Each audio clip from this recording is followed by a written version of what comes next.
How's it indeed? How's it makes me think of what's it's. For some reason, I don't know if that's just me. What's it's make me think of wanting to eat what's it's. God, when was that to make one of those? I don't know. Anyway, Squidge, how you doing, Squidge? Getting right in there before the stream elements. Skips, what the? Yeah, yeah, true. But you just had skips. I'd rather have skips than what's it's. I think slightly. Comic, how you doing? Athaline 7, how you doing, my lovely? So you well? Hope you're good. Sorry to keep you waiting there. I kept you on the screen for a minute. I had some kind of unexpected. Well, I had one unexpected little thing I had to run and do. I had one semi-scheduled thing that was supposed to do and didn't really happen, but a kind of housekeeping, so to speak, to try and sort it out. But we're here. That's what matters. That's what matters. How you doing, guys? How excellent, Comic. How was that? Was it good? How's it going? Is it dare I say fun?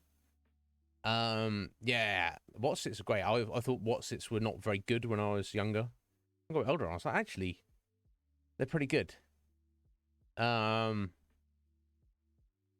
is an important bit. 7. What's it's? Yeah. Or enjoying it.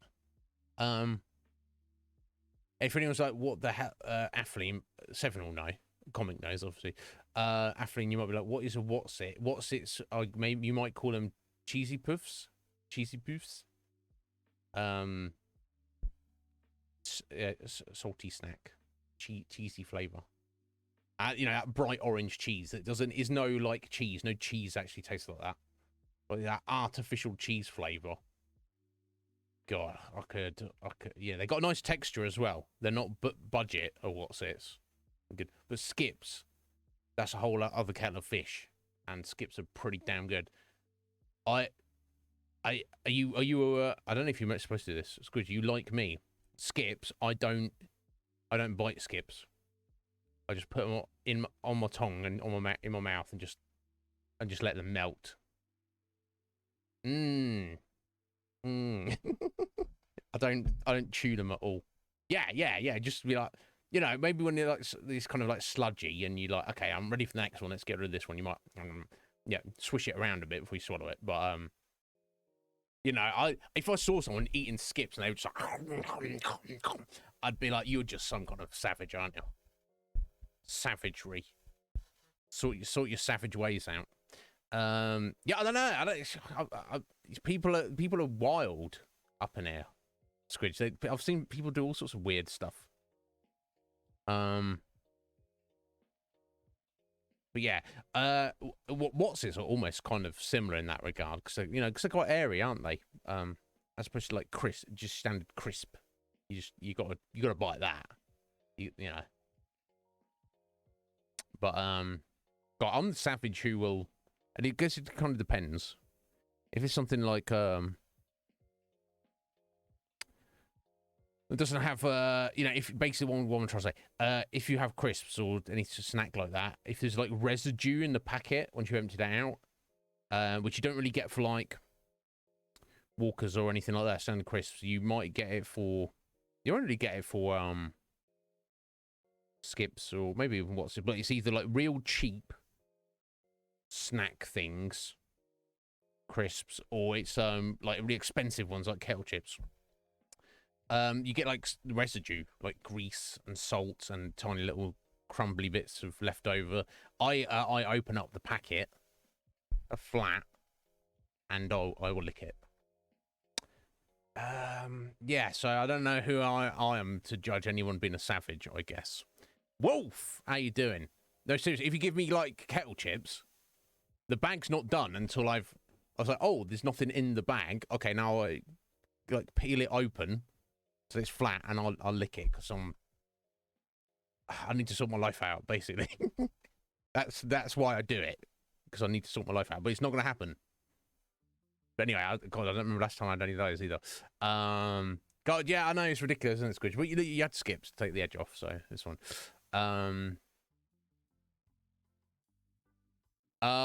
Oh, what's it, 7? Up to age 5, that's all you ate, is what's it. I don't know, that's good. But, I mean, I mean, for a taste profile, I'd be quite satisfied with that. God, I want some right now. Yeah, not really. Well, not. I don't know. It depends. Yeah, I mean, if I was a little kid, the first 3 bags, I'd be like, oh, these are yummy. And then, like, 2 years later, you're like, is this all we? Is this what all food tastes like? This is, yeah, conflating the concept of food with what's it. No, the food exists. Yes, a problem, 7. I'm glad you survived that, and I'm glad you're surviving other stuff now. I'm good, Wolf. I'm glad you're doing good, buddy. I'm excited. I'm glad to be here. Again, sorry about the delay. I say this every single fucking day, and you're like, whatever it is. Like, if Cage and Scotty were here, they'd be like, excuses. And I was like, it's only an excuse if it's kind of like bullshit, if it's not an actual reason.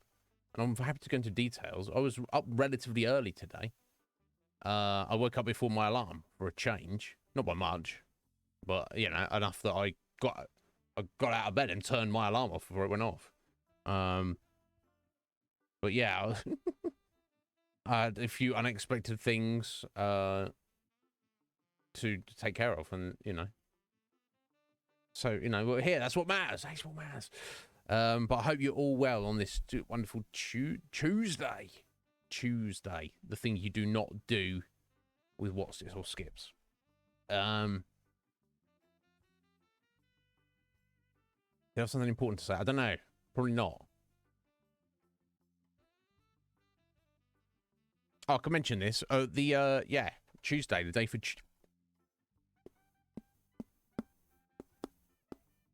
I didn't think my mic would pick up. Got some chompers on me there. Well, I wonder what else it could pick up.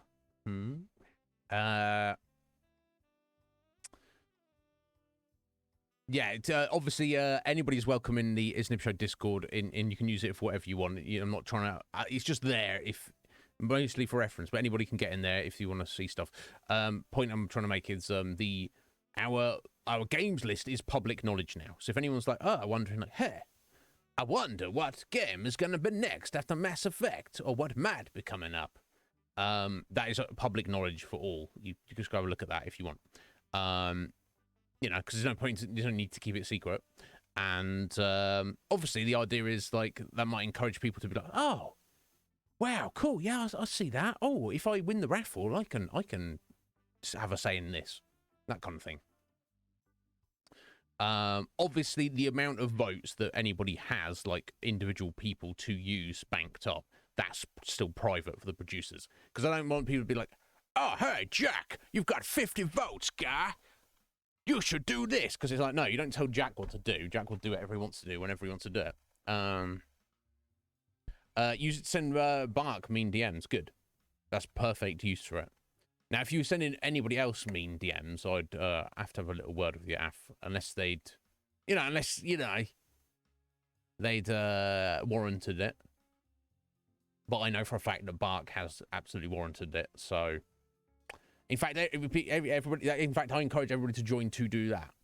To go find Bark on Discord and send him a DM and be like, be mean. Yeah, I'll call him like, a poo-poo head or something. Like a level of meanness. You'll appreciate that. No, don't do that. Or do that. It's fine if you do, but you don't have to. Anyway. God damn it. But yes, that's public knowledge. So some of you may know, so I was some extremely generous benefactor? No, am I the benefactor? Is the benefactor the one who gives or the one who receives?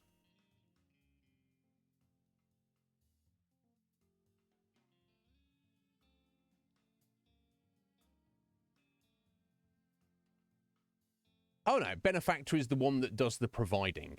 So I was right. Yes. So yes, thank you, Atheling. So some very generous benefactor gifted to me and the channel a copy of Baldur's Gate 3. And somebody else, not mentioning any names, has gone, oh, Baldur's Gate 3? Yeah, I want to see you play that. And has dropped a load of votes on it. Okay, well, I'm trying to keep things on the lowdown as much as possible, Atheline, but never mind. I don't think Heather minds.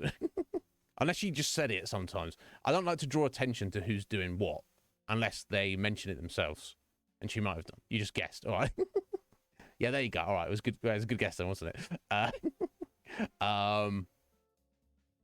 Yeah, I would wait. So I saw my friend Mr. Wrong and others playing this, streaming this game about a year ago. What have we just... Yo, James. Based on who's been talking about Baldur's Gate 3. Yeah, that's fair enough, Af. That's fair enough. Yes, Heather is very, very generous to me, more than she should be. But it's not my place to tell her what to do. If she feels that isn't a worthy investment of her time and resources, then I will humbly accept and make the most of it and not take it for granted. But yes, Heather gifted a copy of Baldur's Gate 3. And I was like, oh yeah, cool, yeah, I heard about that. So here's what I found out today. The game's not actually been released yet. For whatever reason, even though it's like essentially a AAA game, it's been in it's been made and been playable and in early access for like over a year. Which is what I'd obviously seen people play. The actual proper full release of the game, it's not even been released yet. Now, you can just go and play it. I could load it up right now and start playing it. I assume it's like 99% complete. But my weird OCD, I want to basically wait until release day, which is actually 2 weeks and 2 days from today. Just in case there's like a final day one patch and they iron everything out and it's nice, the full tidy version. So expect that in our near future. I had to like adjust some votes with people because basically someone boosted it right up to the top, but then I realized I was like, actually, even if this is our next game, I don't want to start it until it's officially released. Although I'm very excited to play it myself. I'm sure some of you are like, what the fuck is that? I don't care is. Some of you may be like, oh, exciting. Do you seen it, Wolf? Have you played any of the others, Baldur's Gates, or any of the other similar games? Yeah, 50 quid's a lot of money. I absolutely would not have bought it. But, I'm very excited to play it. Yeah, my brother mentioned it. He was like, oh, I told him someone gifted it to me. And he's like, what the fuck? He's like, yeah, I want to play that, but yeah, maybe I'll wait a bit. But I hope you will. You haven't played the others. I don't think you need to. Have you played any of the Dungeons and Dragons games, or have you played Dungeons and Dragons at all, Wolf? Or at least you're familiar with the concept? It's so I'm not familiar with the latest rule set, so that'll take me some getting used to, which is quite exciting for me, just from that point of view. But it's basically like just playing Dungeons and Dragons, but rather than playing it with your buddies, and you got a GM. It's a video game. You have from what I understand, it's very flexible. It's very open and allows you to do all sorts of random stuff. There you go. So you understand the concept, Wolf, even if you've not played the games.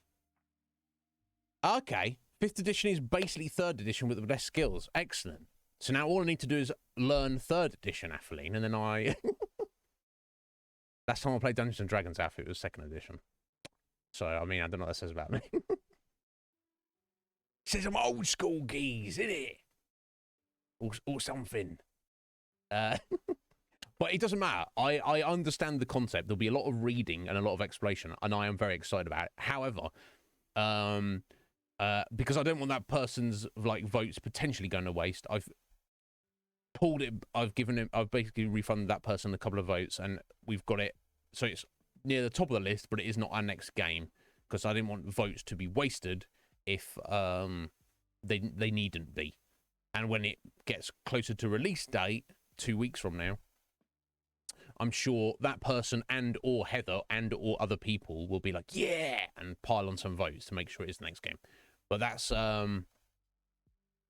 I mean, Thaco's ridiculous anyway. I get the. I mean, systematically, it makes sense. You know, you have more combat skill, and it's easier to hit a target based on their armor class, which I never liked that anyway in second edition, because it's like, this idea that the ability to absorb damage, get hit but not take damage, and the idea of just not getting hit at all should be conflated into the same thing is bullshit. You can be like super durable and be very easy to hit, and you can also be super fragile and be very difficult to hit. Yeah. But yeah, the whole Thaco. What's your Thaco, mate? Oh, Thaco 20, level 1, mate. Anyone's like, what the fuck does that stand for? Hello there, biggest duck. How you doing? Can I sit here? Thank you for the follow. Welcome in.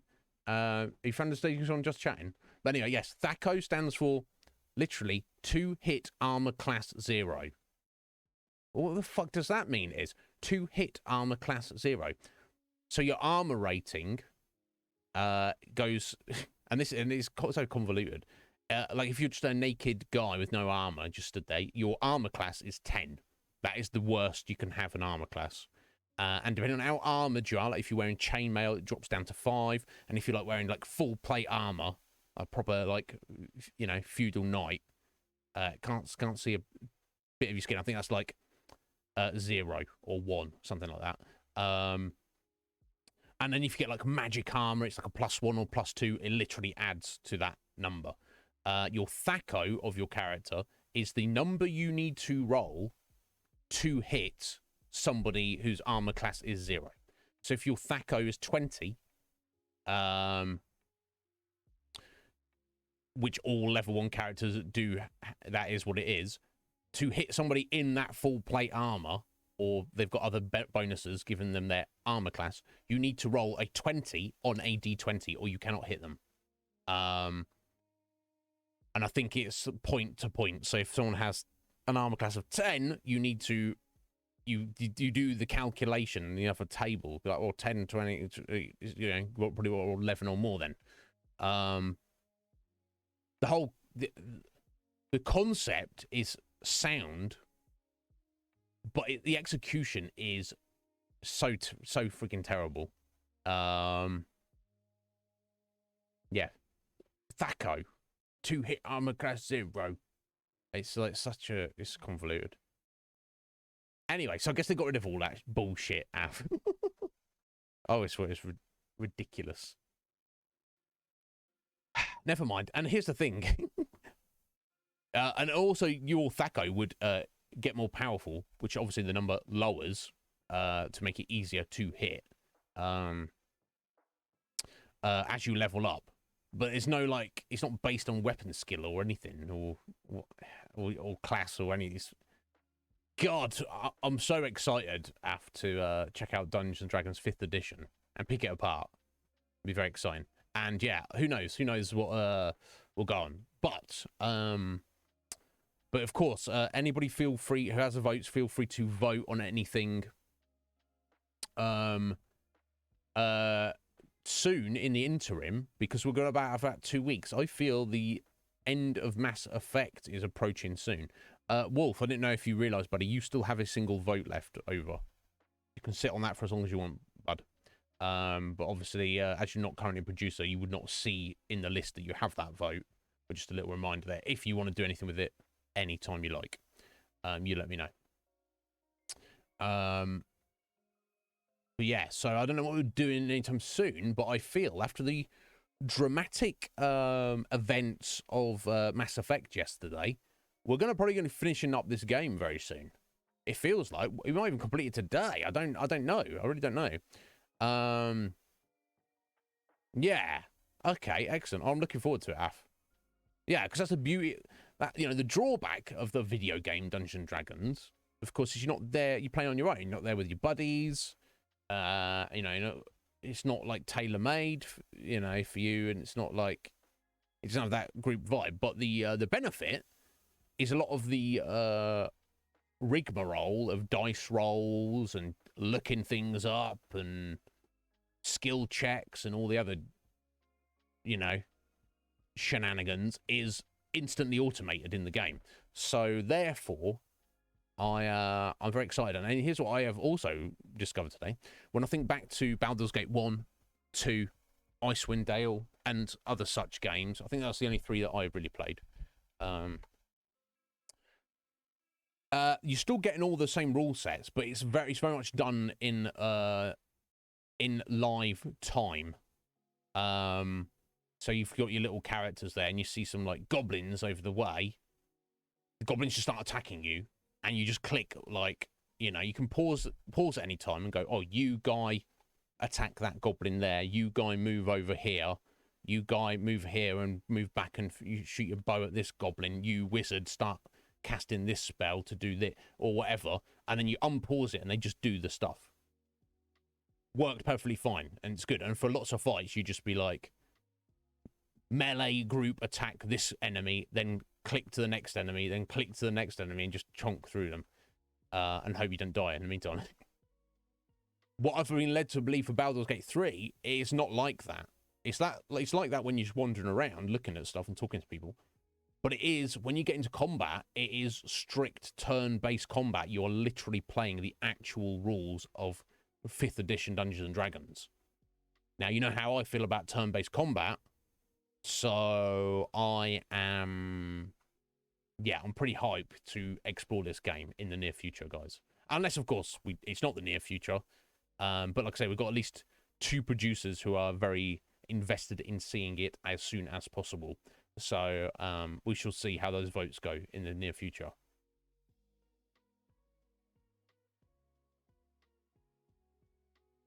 Super duper religious. What religion? Not that it necessarily matters, because there's a lot of similarities between, you know, the core tenets of most religions. Yeah, 7. It's the old 7. Old fogies hanging in there. Yeah, I never kept up with it. I guess, yeah, so I would be playing it in the late 90s. And then by the time the noughties came around, that was like all, you know, drugs and rock and roll. And, you know, maybe some sex if I got lucky. But, and then that was just like chaotic. And it was like more, you know, just hanging out, getting high, and then music, and then like video games.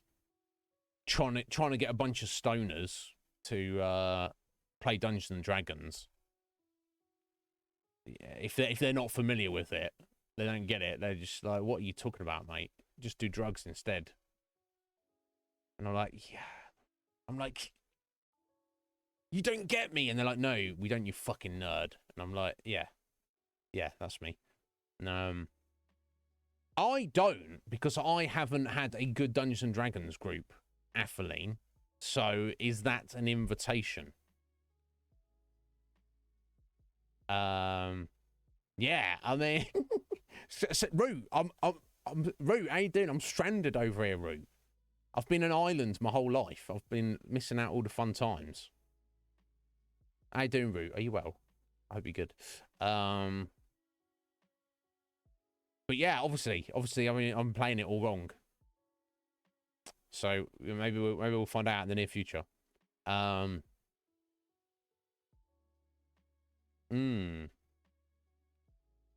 Excellent. Well, I'm glad you had a good meeting. A meeting of minds, of spirits. 7 is good. Yeah, Poots Scooty. Hooty Scooty. Poots, how you doing, sir? Are you well? I hope you are. Yeah, there you go. I'm very much that kind of peninsula kind of guy. You can get there, but you got to go the long way round. And you know, and if you try and take a shortcut, there might be a shark that nibbles on you. So it's like most people just go, yeah, that's not worth the hassle. I ain't swimming and I ain't walking that far, so fuck that guy. Yeah. I hope you're well, Poots. Yeah, doing that peninsula style. I don't know. I don't. You tell me. Well, you know, when I played Dungeons and Dragons when I was 12 years old, I didn't really want to. I didn't want to really. I wasn't at all sexually attracted to the other 12-year-old boys I was playing Dungeons and Dragons with. So I don't know. You tell me, Af. I haven't played it as an adult. Okay. You're as fine as can be. There's stuff going on, Root. That's not good.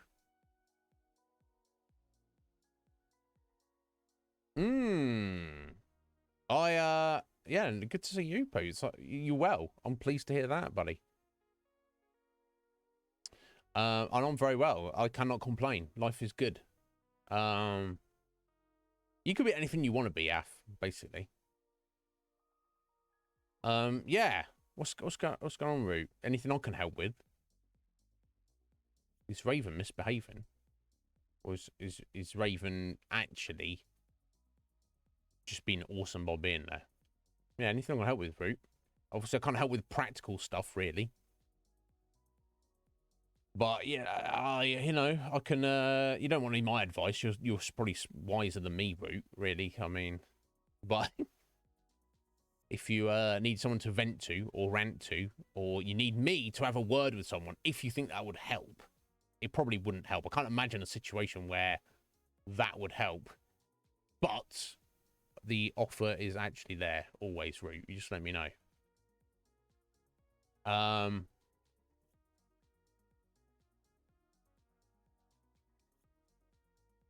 Oh, okay. So you're like, fucking behave, Raven. And then you're like, actually, is Raven all right? Yeah. Got pretty room. There you go. It's the little things, Root. You know, you got some setbacks, but you're maintaining the right attitude. A lot of people, you know, they'll be like, oh, I've got this setback and this setback and this setback. And it's like, oh, they go, oh, it's too much. It's too much. And then they go, I'll give up. I'm just giving up. It's like, no, never give up. Those setbacks will be overcome somehow eventually. Or they won't, and you'll learn to live with them. But giving up is not. Yeah, so good on you. Yeah, and you see it clearly being like, okay, this is bullshit right now, but I'm going to do something. I'm going to do something. Oh, look at this. Here's my room. What can I do with this? I'm going to make it pretty. There you go. Done. Objective achieved. You feel good about it. I bet you look at it and go, this looks fucking good. And I did it. I bet you felt real good while you're doing it and when you're finished. Like, just take a step back and look at your work. Guys, I'm almost like God up in here. Because you are. You've got to be the god of your own existence. Just, I guess, with much limited powers. But that's not the point. What am I talking about? I don't know. I'm just making it up on a... You know this.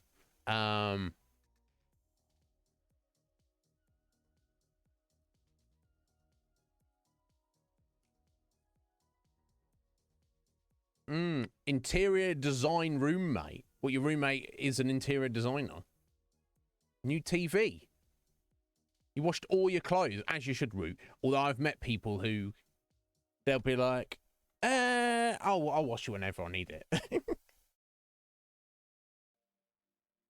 You know, and it's not to my taste. So, you know, and there's a balance as well. I chuck my dirty clothes on my bedroom floor, which is mostly pants and socks, because that's what I'll get through most of.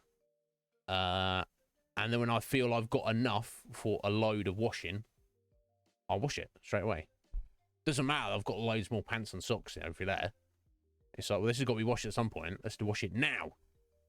Because I don't, you know, I'm concerned about future is. Who's going to look out for him? I'm all right, but who's going to look out for future is?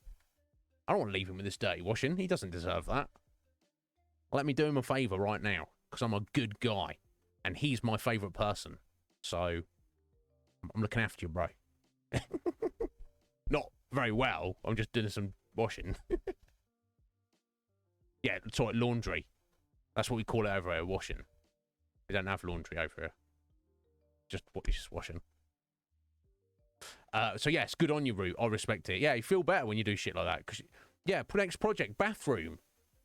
Yeah. You know, my brother scrubbed the whole bathroom yesterday for some reason in the middle of the afternoon. That's why I was late yesterday. I know, excuses. But he did. And I bet he felt very satisfied when he'd done. He's like, yeah, that dirty-ass bathroom is now clean, and now Iznib's going to mess it up again. Oh, no, he's just into it. There we go. That's cool. It's nice, isn't it? It's nice to have control of your immediate environment, your living space, and like be like, make it tidy, make it practical, and then also make it look nice and feel nice to be in.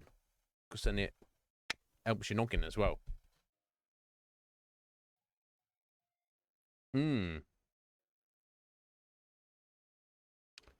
have to do laundry every day. You mean because they have my mentality? Or like they're like, do it as soon as possible?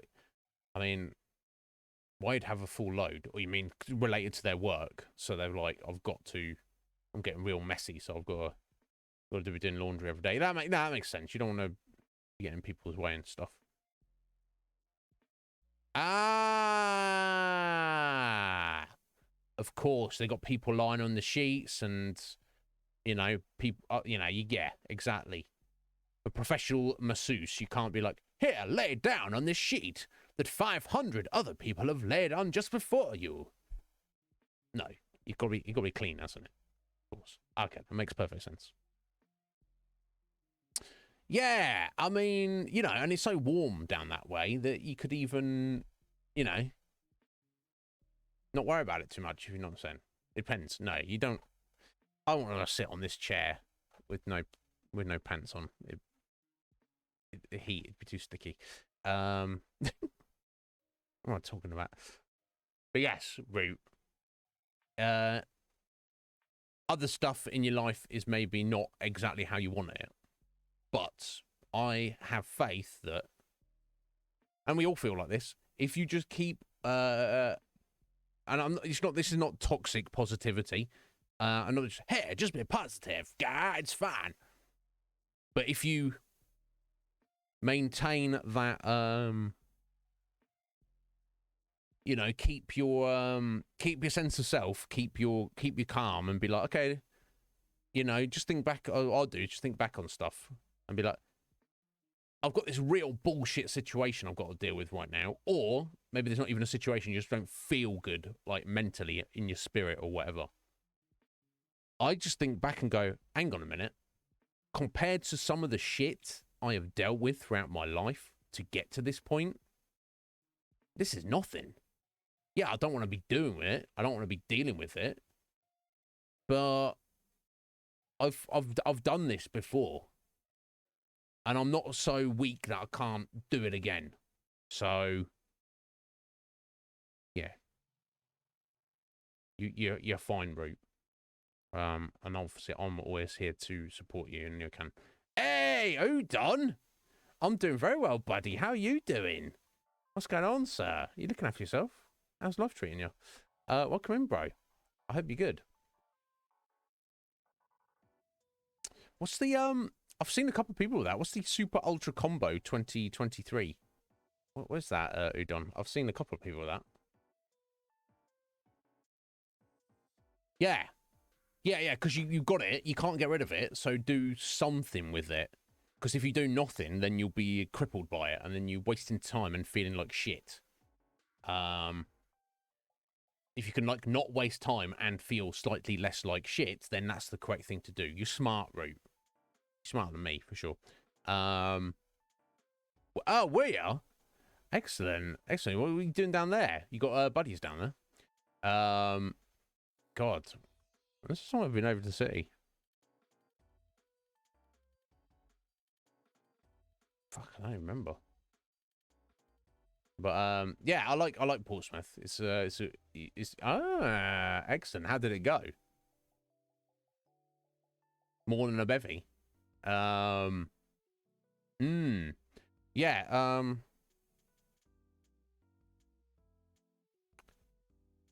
sorry, Don, I remember you telling me where you're at. Wasn't Whiteley, was it? No. As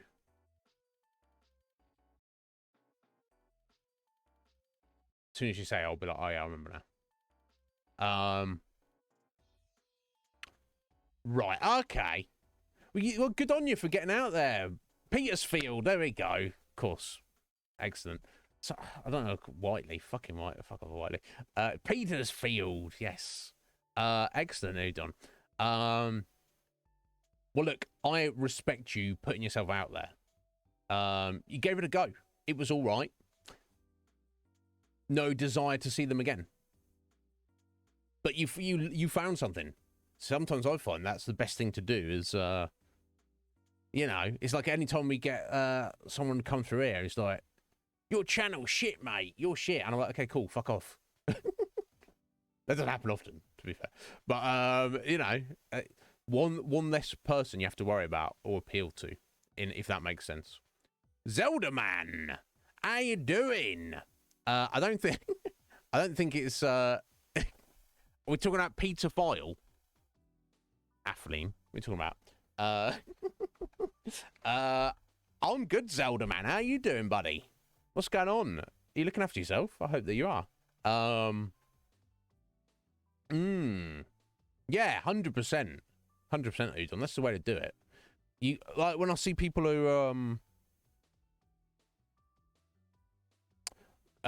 struggle being single, or they're just like whiling out on all sorts of like dating apps and stuff, and it's like, yeah, if people enjoy that and they want to do that and spend all their time and energy doing that, that's fine. It seems like too tiring to me, but yeah.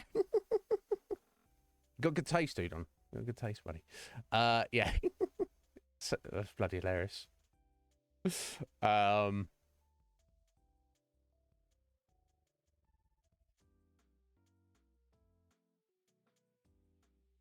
You do that, Root. You take care of that pupper. We'll see you on the flip side.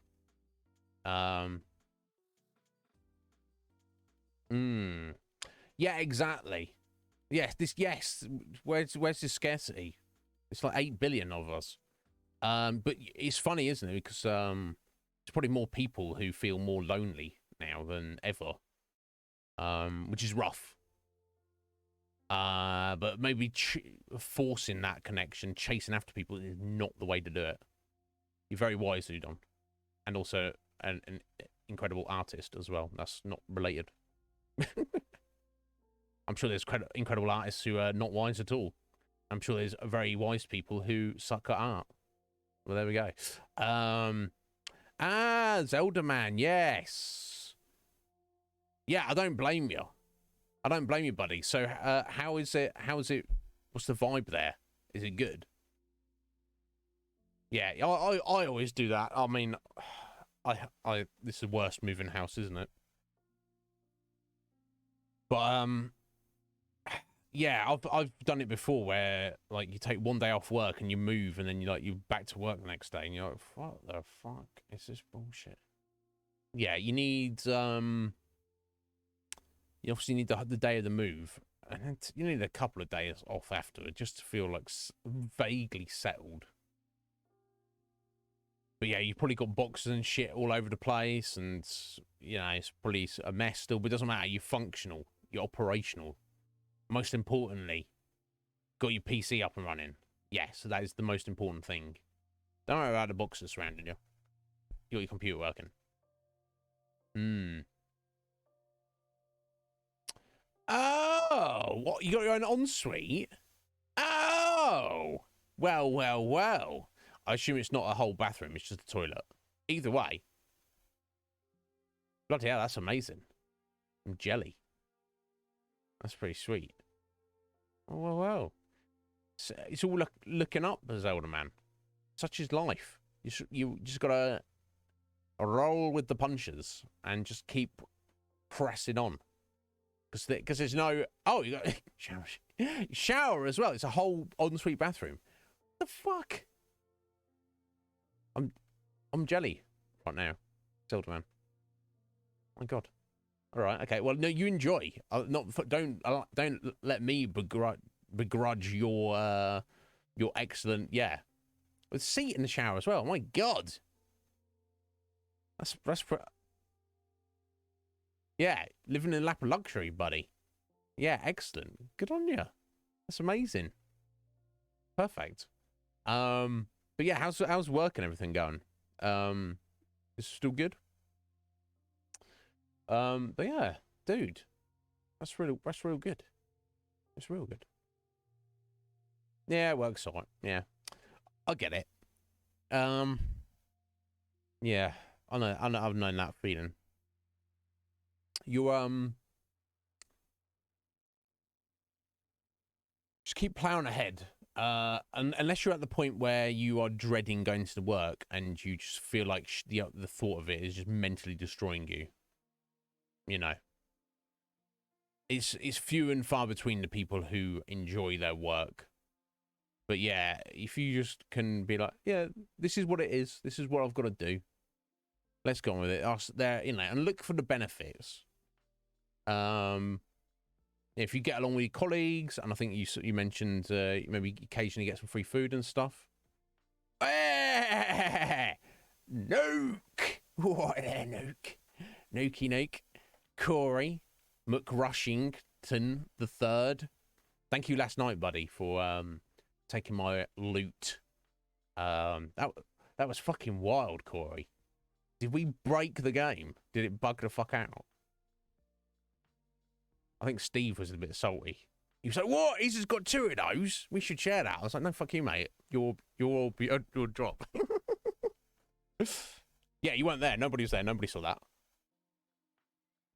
It was fine. Yeah, nothing happened. What happened last night? Nothing. Nothing at all. Yeah. Yeah. No, I don't think he was really salty. I think he was just like, I will help run the worms with Steve until he gets one himself. I will help anybody out with anything. When it's your loot, it's your loot. That's the way it goes. I don't think he was actually salty. I think he was just like, I don't know. I think he just needs Gil and he doesn't want to go logging again. Basically, I'll go logging with him if he wants. But you're loving it as Elder Man. I'm pleased to hear that, buddy. But how you doing here today, Corey? Are you well? I hope you're good.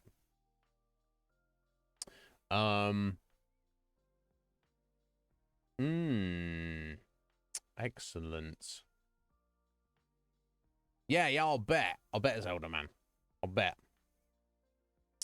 But yes, guys, anyone here doesn't know Corey? Corey's my buddy, who I met playing Final Fantasy 11. So he has impeccable taste, and he is a gentleman. He is a man of absolute integrity, mostly.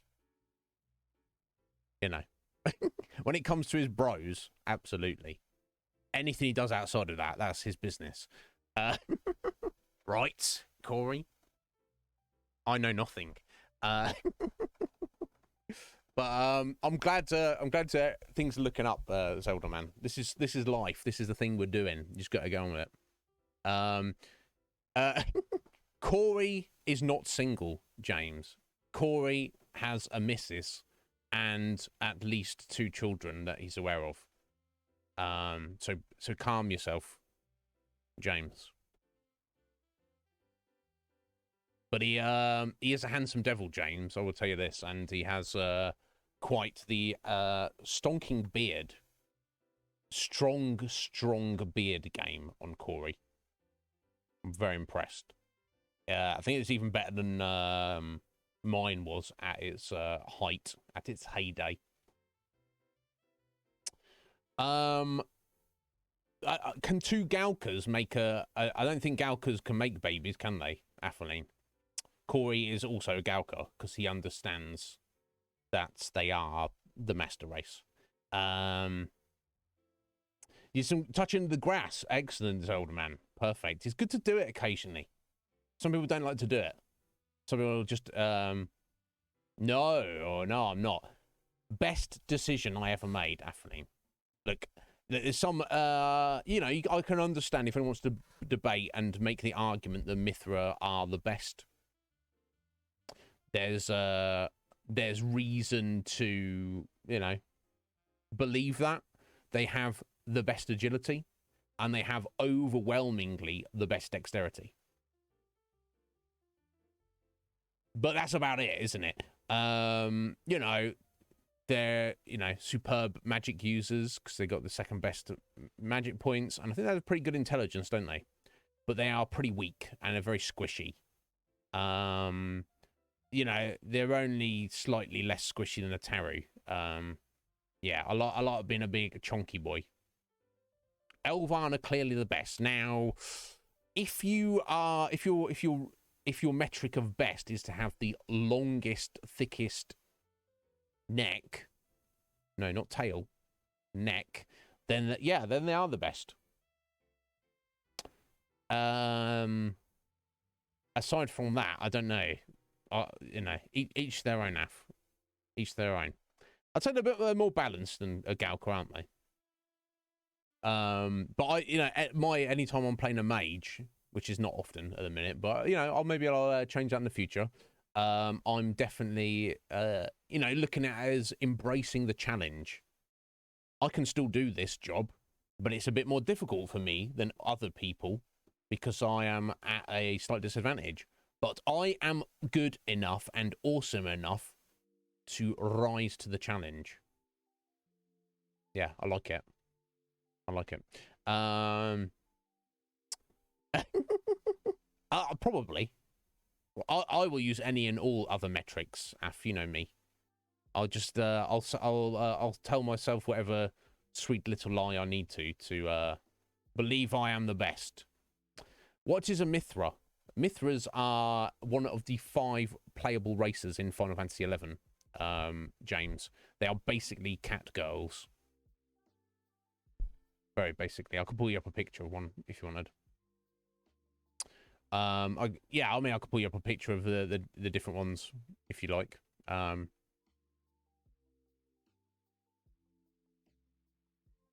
No, he I mean, he plays a lot of Final Fantasy with me, Zelda man, but I'm sure he does. Don't really care, to be honest.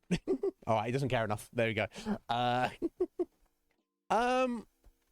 don't know if I'd think of them as furries. I'm sure some people who play of them maybe do Zelda man, but I'm sure that's few and far between. I would imagine most players choose them for their stat distribution is appealing, which is why I played one previously. And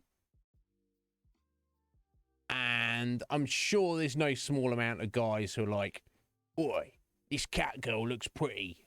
I want to be pretty, so yeah, I'm a cat girl, mate. Which is, it's also fine. It's, you know, that's fine. Yeah, everyone should got to get their own enjoyment. Yeah, for me personally, no. Now, you might have been looking at my hot butt, but that's on you, Atheline.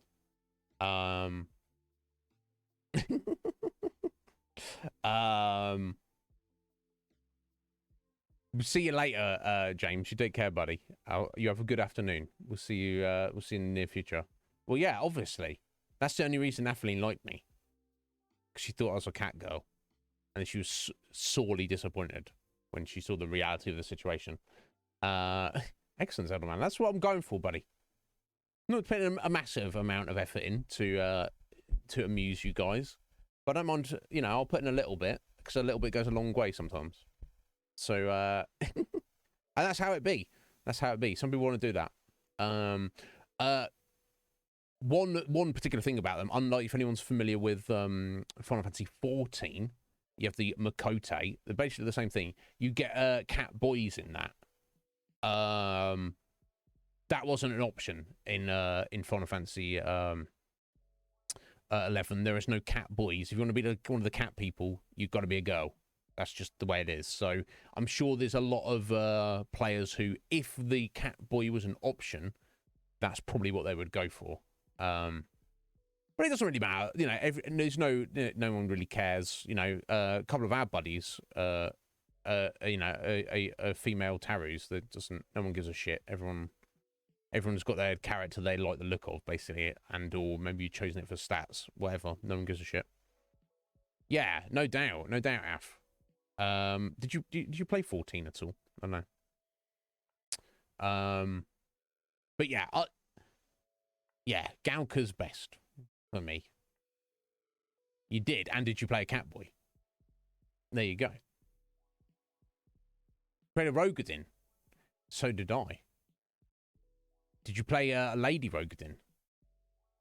Because they're probably the rarest of the flowers on the servers. You did. Good on ya. Getting that uniqueness in there. It seems especially weird to me, Af, that so in Final Fantasy 11, the 5 different races have different stats basically, and that's any race can do any job. Particularly if you get appropriate gear, it makes no difference. You can still play the job very well.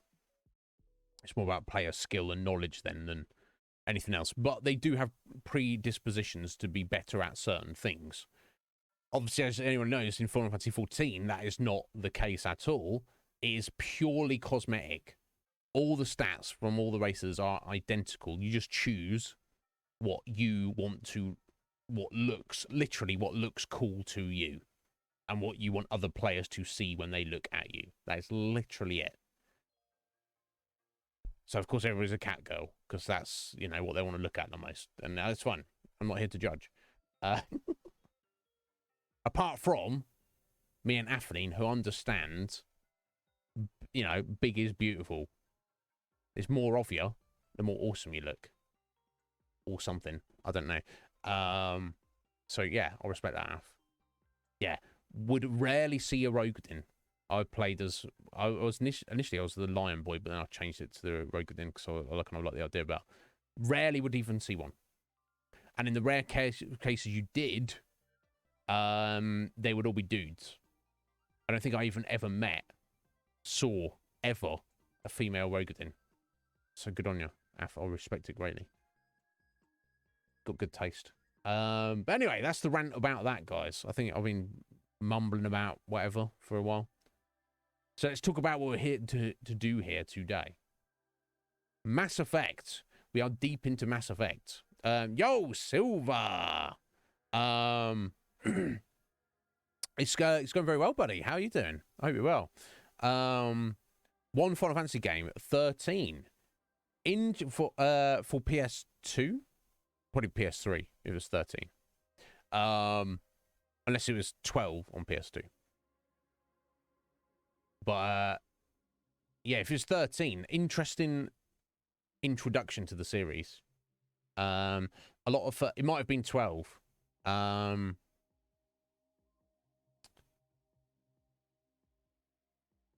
Did it? Do you remember too much about it? Yeah, if you're sure it was on PS2, that probably was 12 then. Yeah. A lot of fans don't... 12 is a weird one. A lot of people don't like it. And a lot of people love it, like me. Yeah, it would have been 12 then, for sure. For that to be your very first Final Fantasy game, though, is kind of a very strange entry point. Did you like it? Did you get on with it? I adore 12. It's wonderful. Very underrated in the series. But excellent. Your cousin is a good person. There you go. There you go, cuz. Oh, thanks. Oh wow. Nice. I respect that.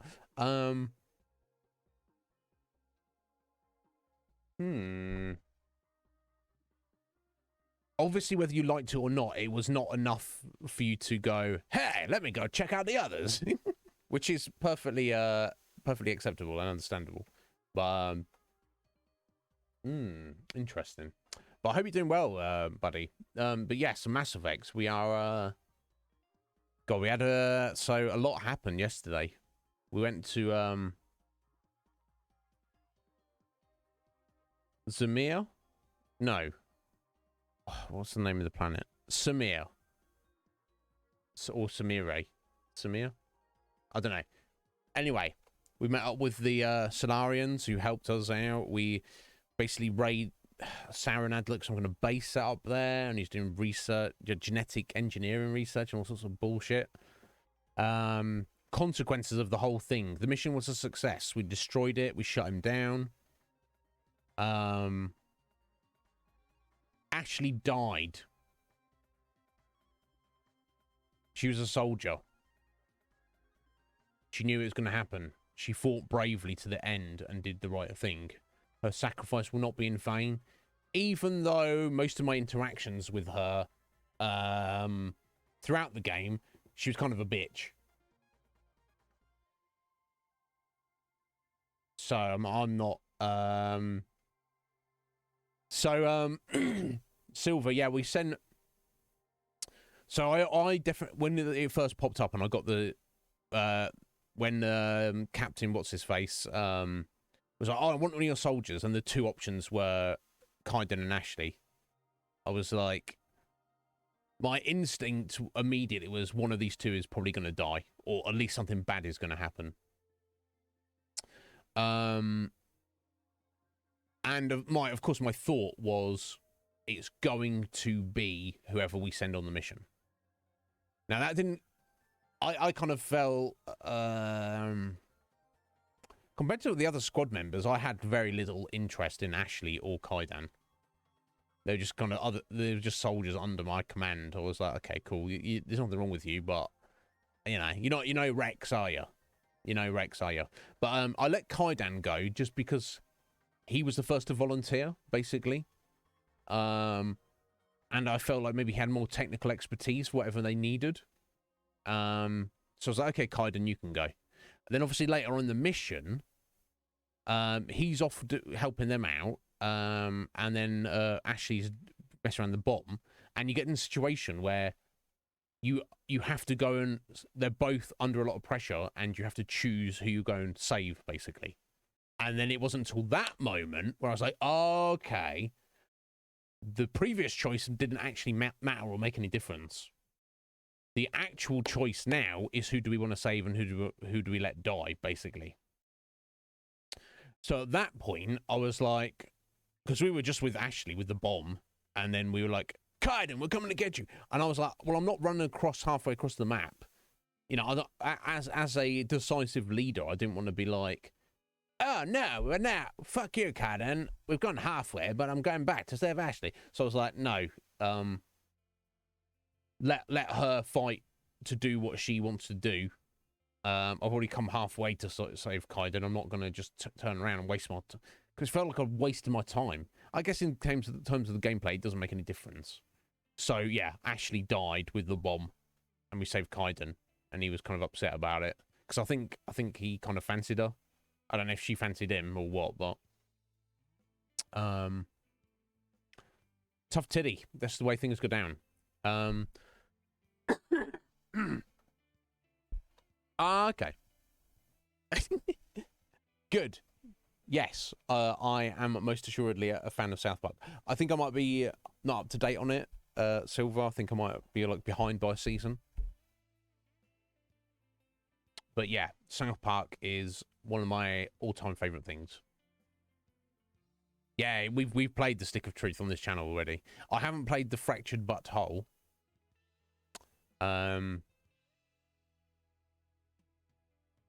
But I've heard it's pretty good. I've heard some people say it's better, and some people say it's not as good. I don't know. But yeah, we've covered the Stick of Truth. Yeah, excellent game. Just the whole show is excellent. South Park is. I think if I describe it as legendary, I think that's fair enough to say. And not every single episode of the hundreds that there are is on point or perfect. But I could draw up a list of 30, 40, 50, selected South Park episodes, which are absolutely perfect. I did not know that, Zelda Man. I know the AI image creators are like all over the place now. There's all sorts of AI stuff, but I think I don't know. Discord had its own one. No. You don't think the Fractured Butthole is better, but you think they're on par, Silver, or you think the Stick of Truth is better?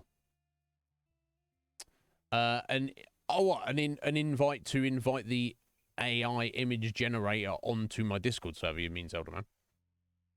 I don't really have any need of it myself. Or you mean an invite to a server that is the focus of it?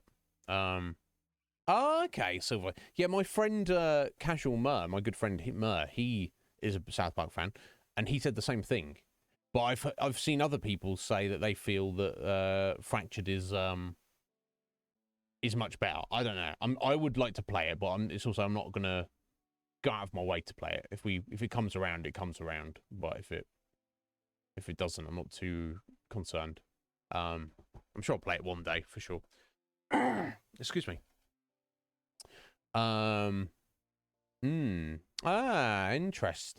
I guess you need an image of yourself first. Yeah, it's AI image generation. I'm a fan of it, but it's not something that I want to delve into myself. You don't need an image of yourself. How does it create an anime image of you? Oh yeah, you describe yourself. Yeah, okay, cool. I see. Yeah, that makes sense. I don't know how on earth I'll describe myself, but yeah, I love the idea of it for sure, and I know it's getting better and better all the time. And I'm not one of these people, you know, there's artists who are like, fuck AI art, that's not real art. Yeah, no, and I'm like, I understand the argument and I respect it, but as me, who is not an artist but is an absolute appreciator of all kinds of artwork, my concern is the finished product. What are you presenting to me as the finished piece of artwork? Okay. Do I think it is of a high standard? Do I appreciate it? Is it of great value to me as an appreciator of art? Yes. I don't care how it was made. The end product is what matters for me. Using D&D, so you put in a few keywords. I need some ruffian thug guy who's got a sword, and he's got an eye patch and a bandana, and you know he's got a scar across his face, and then it goes ding, and then you've got a picture. Hey guys, this is the guy you've. All right, cool. I quite love the idea of that. That's pretty fancy, actually. There's a lot you could do with it. Yeah, sort of like that. I probably did my description, my analysis was, you know what I'm saying though. Okay, fancy. I'll look into it. Just having the time.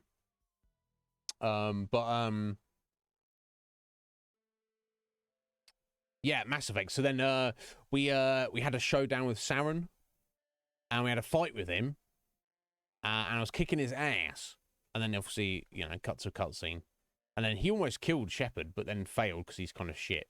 But anyway, Saren escaped, so we've got to hunt him down. We got quite some revelations though. So his big old spaceship that we didn't know where we got it from, the Sovereign, which apparently has some mind control ability that Saren was using. We get a revelation. That ship isn't a ship, it is a living entity. It's not biological, obviously. And it is a Reaper. These Reaper things that he's trying to bring back, this is one of them. And we had a conversation with it. And apparently Sovereign is basically like, oh yeah, we're the Reapers. You can't understand us. Your purpose of existing, biological life, is to be destroyed by us. We have this 50,000 year cycle that is kind of fun for us. And we allow biological life to flourish. And then when it's at its peak, we come along and annihilate you all. Not all of you, because we want you to come back again in 50,000 years. And, you know, this is how we do a strong bust. That's basically what I got from them. Although he was like, you can't understand why we do anything. We are far superior and beyond your reckoning, biological mortals. Meh. I was like, oh, this is the only way you can bust out, buddy. Whatever. Sort your life out, Reaper. God, you've been boring. So Saren was aware of all this, and Saren actually, in his own mind, he thinks he's a good guy. So his philosophical position is, we can't defeat them. Therefore, rather than trying to fight them, you can't fight them. You just lose. Rather than trying to fight them out of principle, which is how I have played Shepard in his dialogue responses. Shepard's philosophy is, it doesn't matter what the odds are. It doesn't matter even if you can't defeat the enemy. You have to go out swinging. You go out swinging because that's morally and the correct thing to do. That's what you should do. Don't bow down. Sauron is like, if we bow down and, you know, suckle on the robotic tentacle of the Reapers, they will let some of us live. And then, yeah, we'll just be their bitches. And then that's better than we all get annihilated. And Shepard's like, no, you fucking idiot. No, it's not. Grow a pair, Sauron. Step up. And he's like, but I'm trying to save you all, you fool. And Shepard's like, no, you're a little bitch. And you want everybody else to be a little bitch along with you. Well, I'm Commander Shepard, and I'm not a little bitch. And I don't care if I get annihilated next week. I'm gonna step up to this Reaper bro and give him a slap. And Sauron's like, no, don't do that. That will be bad for all of us. And Shep's obviously like, no, you're bad for all of us, being a little bitch, Sauron. So that's where we're at. So he's run away with his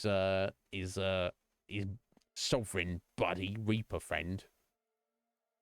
And they're looking for the conduit still, which we've kind of tracked down, and we're going to be on their tail. I believe, I can only assume the conduit either is like an alarm clock for the other Reapers, or like some kind of teleportation device that brings them in from wherever they're hiding in the galaxy. I assume it's for all the grandiose self-aggrandizement that Sovereign has about the Reapers are absolute and eternal and all-powerful and are everything, and there's nothing beyond us. La-di-da-di-da-di-da. He's like, yeah, he even said, we had no beginning. We've existed forever. I was like, bro, the universe is like 10 billion years old. So you didn't exist before the creation of the universe, did you? You fucking little liar. These Reapers, they've been little liars. Running their mouths. Because they're bigger than everybody else. Sit down, Reaper. Make you sit down. That's what the plan is. I don't know if it's going to work out. Anyway, I think, so I assume their activities are not intergalactic. I assume their existence, however many millions or billions of years the Reapers have existed, it's only been within the Milky Way. I assume they're not the totality of the universe. I don't know, and who knows? Maybe we'll find out. Maybe we won't. But we shall see. So that's what we got to do. So this conduit, I assume it's like an alarm clock or a teleporter or some kind of signal to let the other Reapers know, aha, it's time. Let's go on the attack. So we need to get over there, shut that down, kill Sauron, and somehow fight, deal with, disable, destroy Sovereign. That seems the most difficult of those three. But we shall see.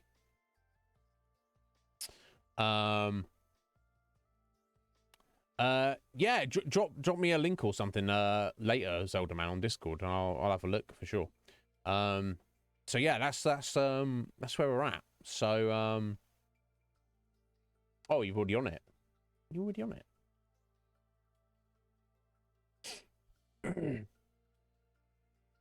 Okay, I'll have a look later, buddy. It's the art studio, is like your own one. And the top one's the actual AI. Yeah, I didn't. So you just do. Oh, okay. So in the server, people are just using the bot to make images to be like, hey guys, look what I made. Okay, interesting. Oh, so let me just check this real quick. Okay, cool. Yeah. Got him on Discord there. Excellent. Perfect. Excellent, Zelda. Oh, that's your friends, is it?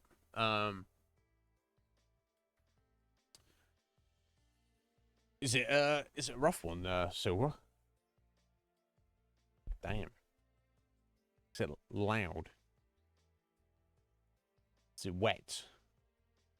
Damn, well, you hang in there, bud. Anyway, so I think that's all I wanted to say. Is there anything else you guys need me to address? Anything you can think of? I guess we'll go ahead and get into Mass Effect and see what we can do.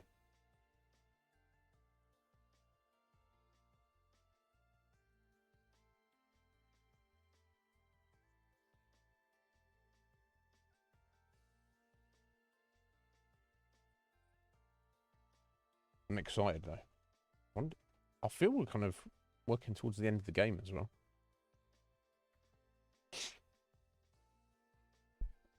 Damn, does it happen when you get strong storms, Silver? Yeah, but friends in America tell me that sometimes. They're like, oh, I hope the power doesn't go out. And it's like, well, the power just goes out. Like, yeah, if the weather's shit. And I was like, that's one thing I'll say about the UK. That, you know, that doesn't happen often. That we just don't have any electricity at all. But again, maybe that's if we had storms like you guys do, maybe that we would. I don't know. I'm not technically minded about all that stuff.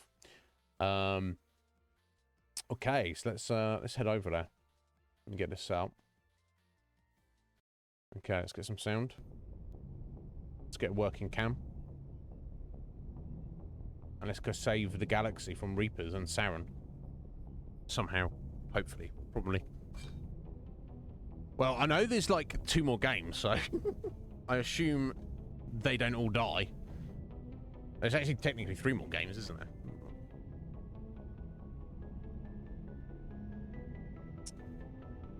That's typical, is it?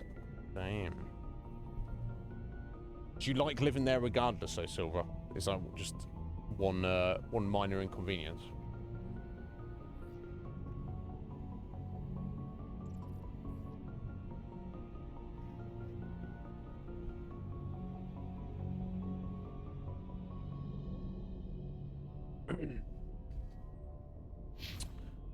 Right, okay, let's see what we can see. I forwarded the mission update to the Citadel, Commander. We got confirmation on those reinforcements. Ambassador Udina wants us to report back to the Citadel. The Council's massing a joint species fleet to deal with Saren and his Geth. Yeah, okay. Let's do it then. Back to the Citadel, Joker. I want the Normandy at the head of that fleet. Yes, sir.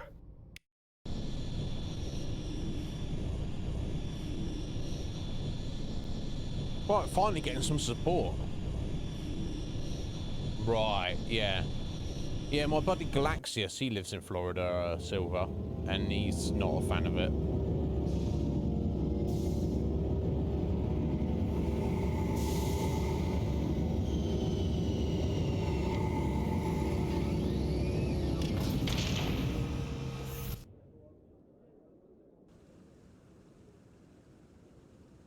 Good job, Shepard. Thanks to you, the Council's finally taking real action against Saren. The Ambassador is correct. If Saren is foolish enough to attack the Citadel, as you believe, we will be ready for him. Patrols are stationed at every mass relay linking Citadel space to the Terminus systems. How many ships are you sending to attack Ilos? Ilos is only accessible to the Mu relay, deep inside the Terminus systems, Commander. If we send a fleet in there, the only possible outcome is full-scale war. Now is the time for discretion, Commander. Saren's greatest weapon was secrecy. Exposed, he is no longer a threat. This is over. Yeah. Yeah. Secrecy isn't his greatest weapon. The conduit is. Saren is a master manipulator. The conduit is just a distraction from his real plan to attack the Citadel. Yeah. Sovereign's the real threat. Saren's just a servant of the Reapers. Only you have seen the Reapers. These guys. And then only in visions. We won't invade the Terminus systems because of a dream. One ship going into the Terminus systems won't start a war. I can be discreet. You detonated a nuclear device on Vermeer. I wouldn't call that discreet. Your style served you well in the Traverse, Commander. We recognize that. But Ilos requires a deft touch. We have the situation under control. If Saren finds the conduit, we're all screwed. We have to go to Ilos. Ambassador Udina, I get the sense Commander Shepard isn't willing to let this go. There are serious political implications here, Shepard. These guys. Humanity's made great gains thanks to you, but now you're becoming more trouble than you're worth. Shut up. You bastard! You're selling us out! It's just politics, Commander. You've done your job, now let me do mine. We've locked out all the Normandy's primary systems until further notice you're grounded. Yeah. What the fuck? Oh, we're about to get yeeted. They still just don't believe. Are you insane? After everything I've done, you still don't believe me? I think it's time for you and your team to leave, Commander. This no longer concerns you. The Council can handle this, with my help, of course. Your help? What can you do, dickhead? This guy, he can't do anything. These idiots. So what do? We can't even just... Commander, I've got a message from Captain Anderson. What did he want? Only said to meet him in that club in the wards. Flux.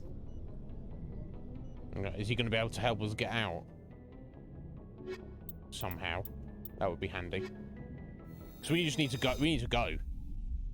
Fuck the council. If the council's like not wanting to let us go. Interior pressure with exterior atmosphere. Logged.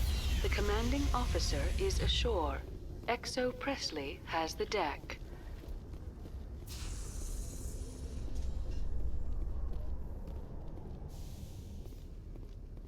ExoGeni Corp recently released an official statement regarding their missing survey team in the Hades Gamma Cluster. According to the statement, the remains of the survey team were discovered not far from their abandoned research camp. There were no survivors. It is believed the researchers were the victims of a random attack by raiders or mercenaries. Names will be released after next of kin are notified.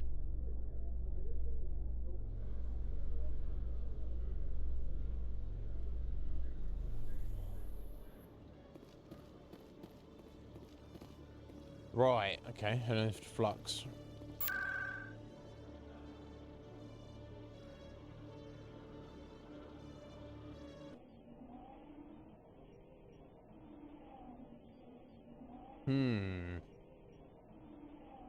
It's one thing for them to not believe him and be like, no, you've got this all wrong, Shepard, even though you were there.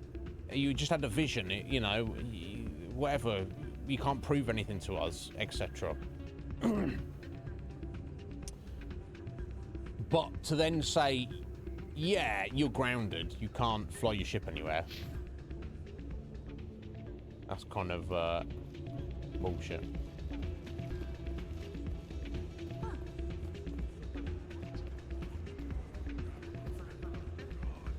I'm glad you came, Shepard.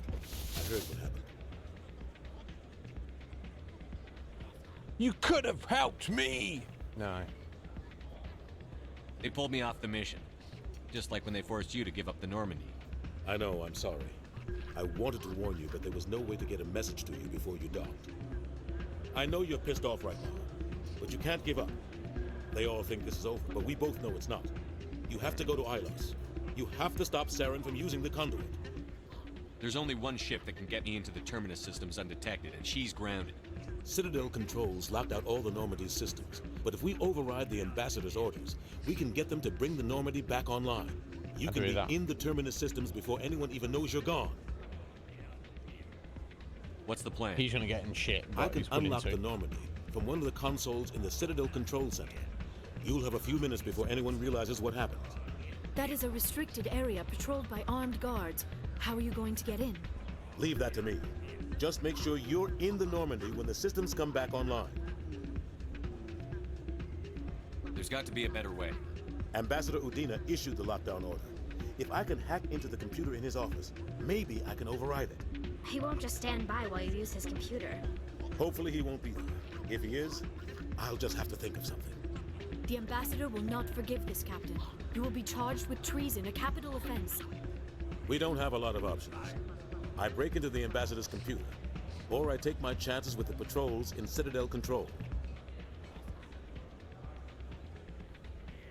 Yeah, it's up to you, Captain. I'll trust you. It's your call, Captain. I'll break into the Ambassador's office. He made this personal. You ready to get the hell off this station, Commander? Hell yeah. Let's do it. I'll take care of the lockdown. You get down to the Normandy and tell Joker to stand by. Oh, Captain Anderson, what a bro. Because he understands the situation. And he's like, well, whatever happens to me. Pardon me, soldier. Can I take a moment of your time? Who's this guy? Maybe. Soldier, I've got a major situation, and I need help from somebody with humanity's interests at heart. It's Commander, actually. What do you want? Of course, right to business. That's why humanity has the best damn fleet in the galaxy. My name is Elias Keeler. I'm an alliance negotiator. We've got a big session coming up with the Solarians. Don't have time for this, buddy. You wouldn't believe what's riding on this. I'm fighting for humanity on this one, just like you are. Don't try to sell me on this. Just tell me what you want. I need you to buy a mental stimulant for me. It's legal, but restricted. I've purchased the monthly limit, and I need more from the medbay. Getting you your drug fix isn't high on my list of priorities, Keeler. What century are you living in? Do you think those Solarians hesitate before amping themselves up? If you won't help me keep humanity strong, I'll find somebody else who will. Fuck off, mate. Sort your life out. To be fair, were I not in the middle of this important shit I'm doing right now, I would probably have helped him with it. But come on, why is it popping up? Maybe I was supposed to spend more time coming back to the Citadel and just like hanging around talking to people and shit. I don't know, but I didn't. I was out in space doing space stuff. This guy's like, "Hey, buddy, get me some drugs and I'll give you 500 credits." I said, "No, how about I don't? How about I don't do that?" Your biotic skill is extremely impressive, Dr. Tassoni. Is that typical among Asari? While the Asari have natural biotic abilities, not all have the desire to learn to use their abilities effectively. And the Asari are the most advanced race on the Council. I wonder if all Citadel races will eventually be natural biotics. I don't know if there's any correlation there necessarily, but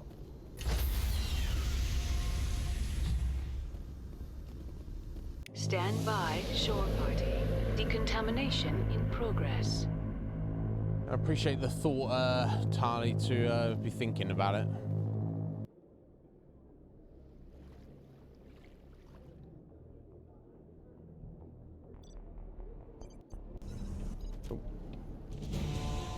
Anderson, what are you doing here? I'm here to punch you in the face, sir. I didn't know, knocked him the fuck out.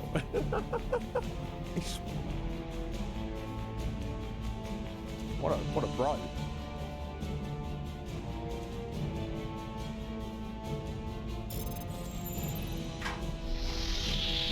Get us out of here, Joker. Now!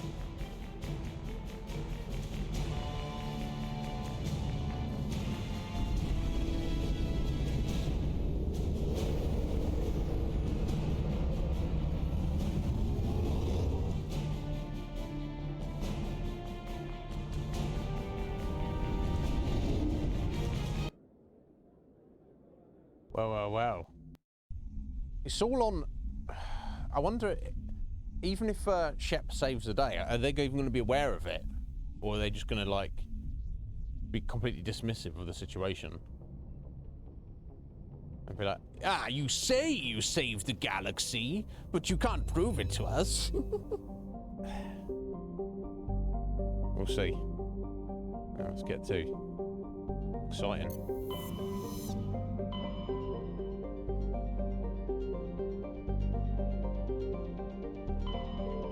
It's anywhere new, is there?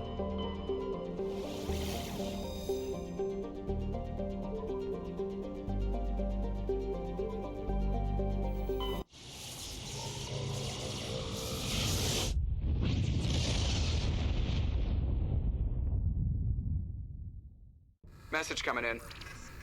Patching it through. Commander, I'm glad you were in the area. We've got an emergency situation, and you're the only one I can trust to get the job done. What is this? Sorry, I scratched my foot there. Itchy foot. What is this at the penultimate moment? Oh my god. If this guy is from Alliance Systems, surely he shouldn't be happy that we're, you know, surely the official line is I shouldn't have escaped. How can I help, Admiral? Biotic fanatics have hit a medical research station with a psychotropic drug. The drugs have temporarily driven researchers crazy, and the biotics are effectively using them as human shields. I'll take the biotics down, Admiral. And I'll try to limit the casualties. I know you will, Commander. I'm sending you the station coordinates now. Fifth lead out. Okay, so we've still got random random side quests we're doing. Okay, I mean, obviously the game wants me to do it, so it's on the same planet though, right?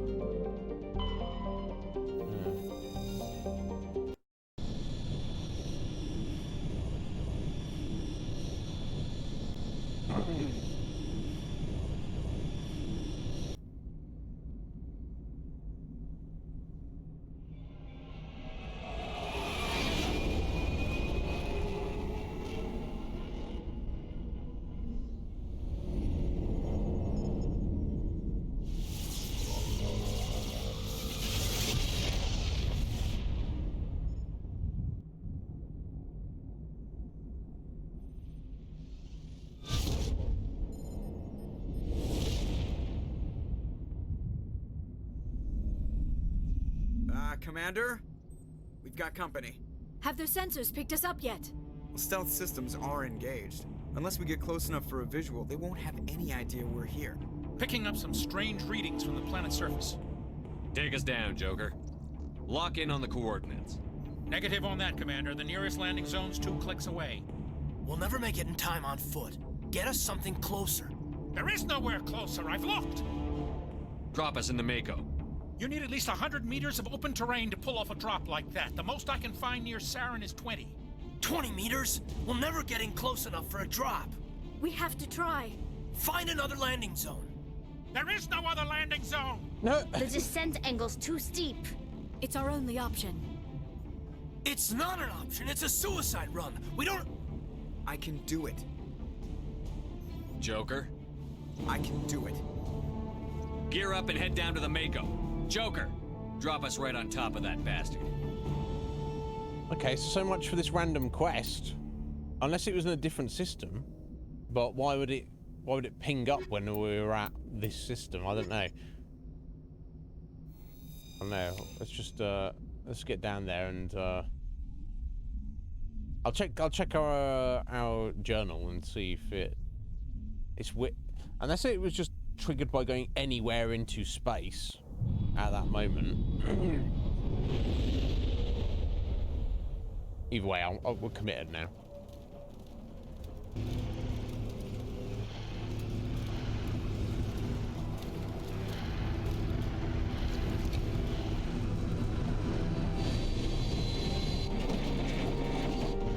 You two, keep moving inside now.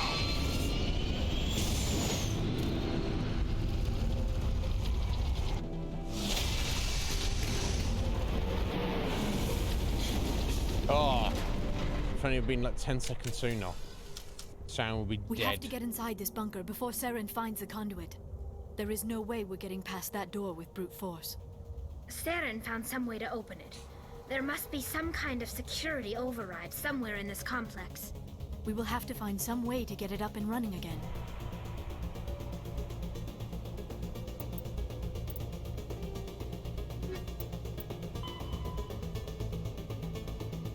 Right, yeah.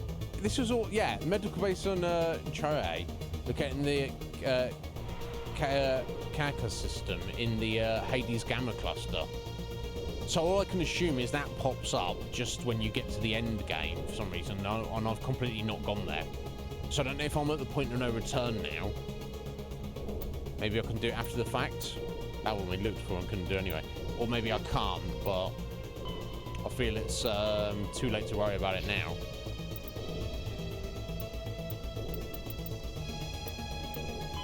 Pharaoh, like the ancient human city of Troy, Ilos is a world known only through second-hand sources. References to Ilos have been found at several other Prothean ruins, though direct study of the world is unlikely to occur. Ilos lies in a remote area of the Terminus systems, only accessible by the legendary Mu Relay. 4,000 years ago, the Mu Relay was knocked out of position by a supernova and lost. Since then, Ilos and its cluster have been inaccessible. Occasionally, a university will organize an expedition to chart a route to Ilos using conventional FTL drive. These never get beyond the planning stages due to the distance and danger. The journey could take years or decades, passing through the hostile terminus systems and dozens of unexplored systems. Indeed.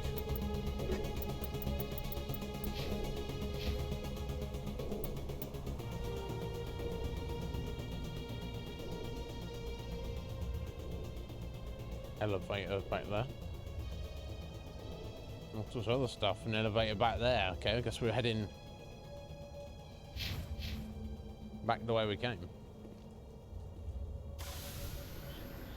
But I don't know if I...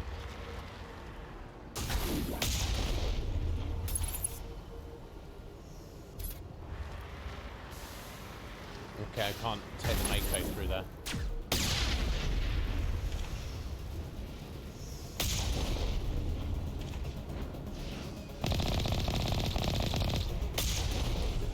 Lol. Okay, well I can kill a couple of guys before I do.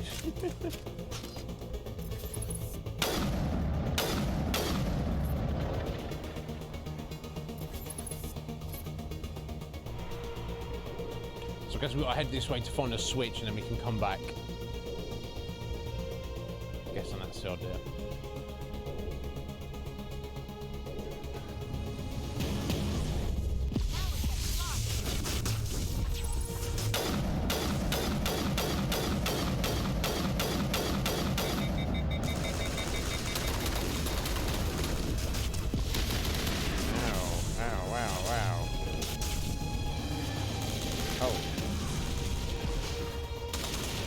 Behind us.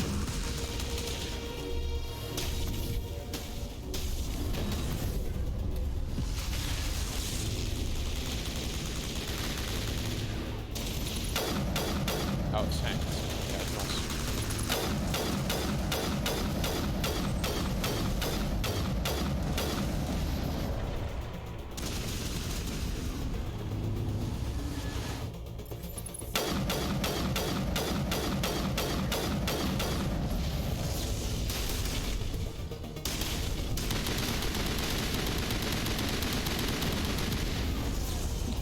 Well, I need to not do that.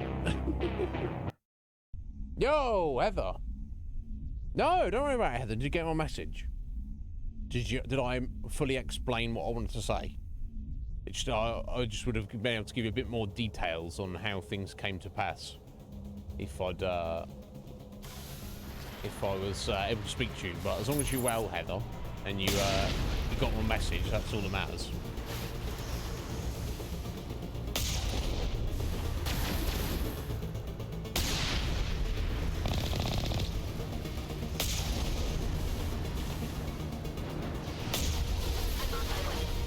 Okay, let me try that a bit more carefully.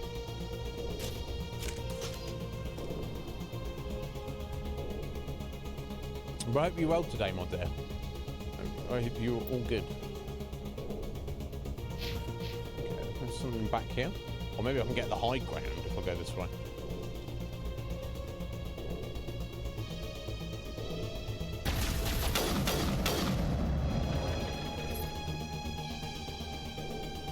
Or the low ground.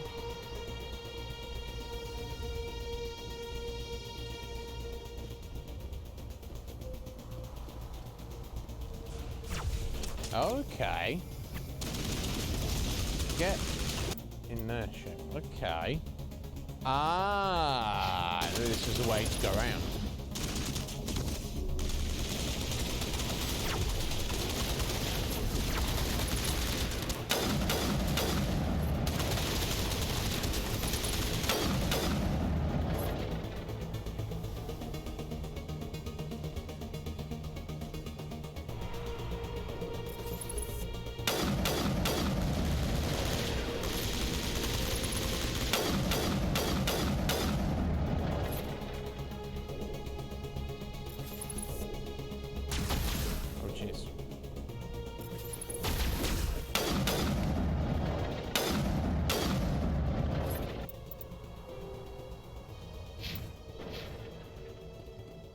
Yeah, would mean I don't want to deal with his armatures up the top there, which are fine to deal with if you're in the Mako. Otherwise, it's kind of a bit of a problem.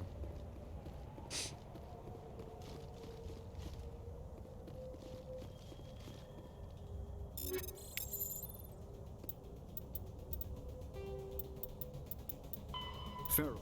Yeah, just to mark it off.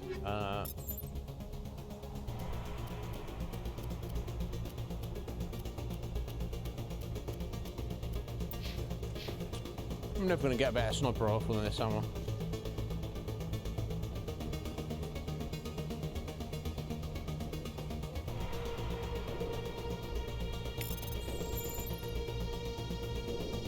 Oh, that turned them off, maybe. Well. Well,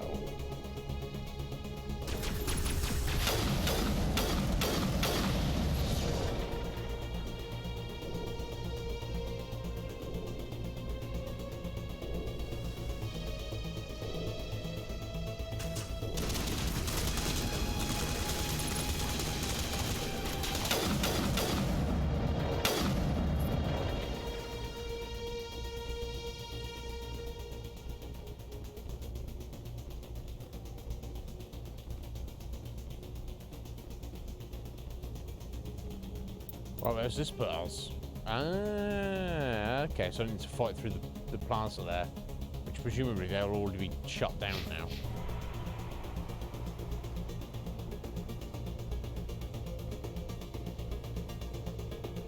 Okay, that's slightly disturbing.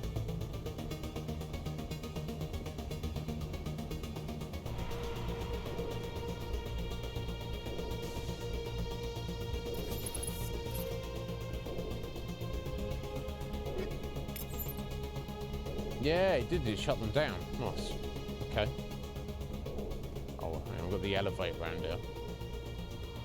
Should be going for that or not.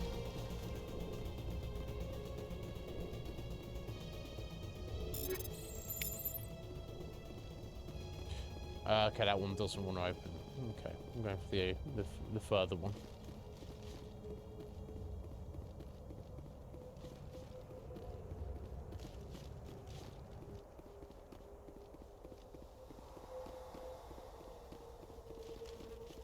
Okay, it's the only thing that's got ominous. No, music's kicking back in.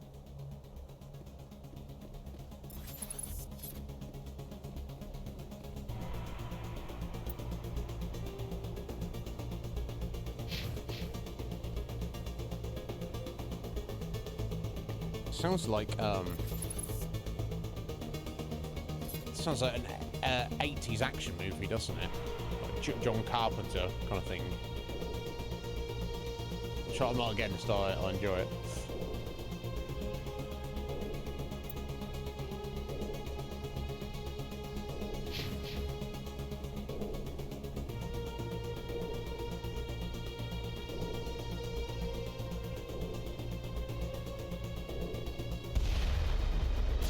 Whoa! Look you, buddy.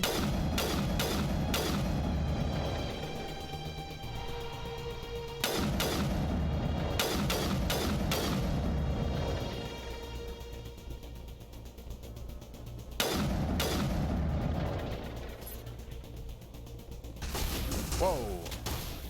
You gonna get in cover here? Check maybe?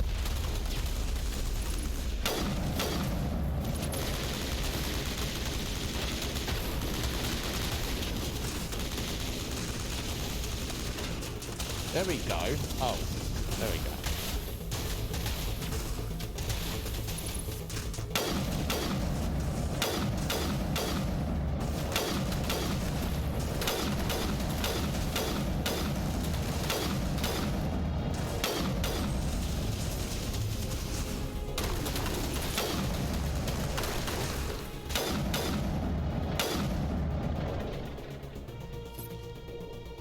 Cool. All good, all good.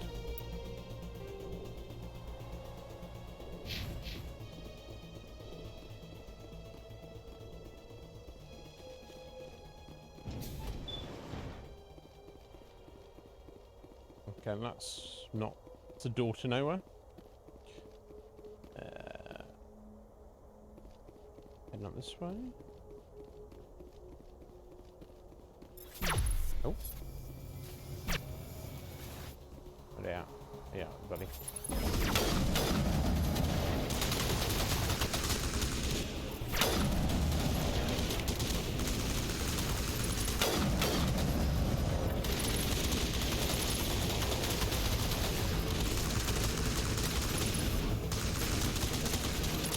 God.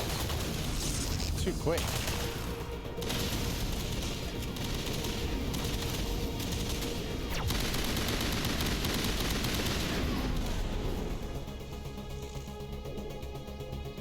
Got him. Good job.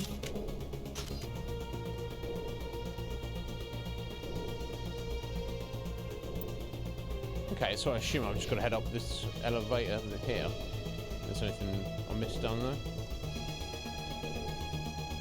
Oh, yeah, there was actually.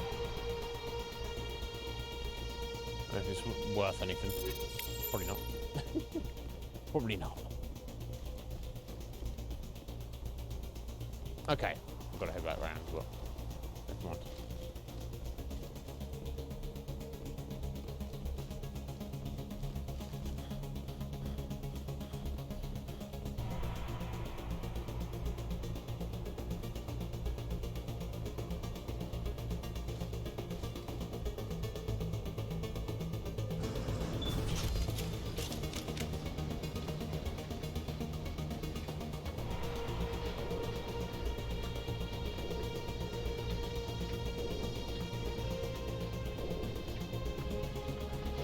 Still has power. It must be running off its own generator. This must be the command center for the entire complex. Saren's troops must have sealed the doors from here after he went inside. We will have to figure out how to disengage the security lockdown if we ever want to get inside that bunker. Yeah. Okay, we'll do it. We'll do it.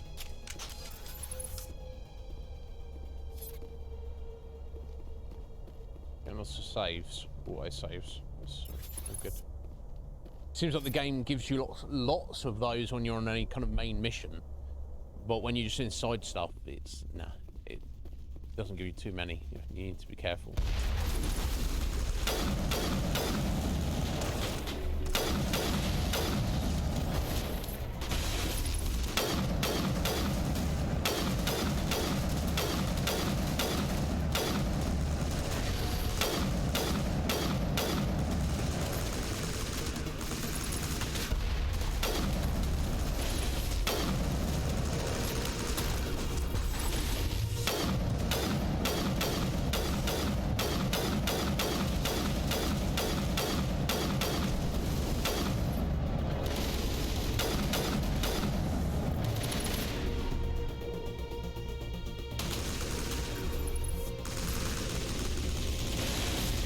Oh yeah.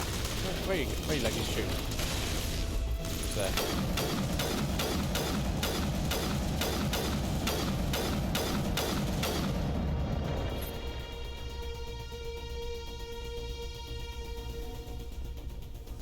It's all good.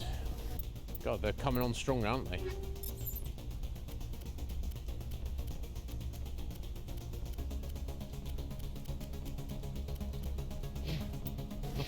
Nothing new. Maybe I just got lucky. Alright, armature bay, security room up ahead, and then presumably elevator back down the way where we'd come from. Yeah, I'll bet. Okay, I guess this was just a run up here to get some cover to fight those guys, but we're only paranormal, so it doesn't really matter.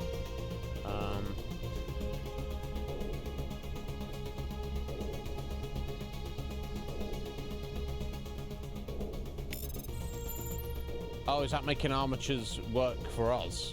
Yeah, so it's kind of pointless now. I think that was supposed to be a tough fight there, basically.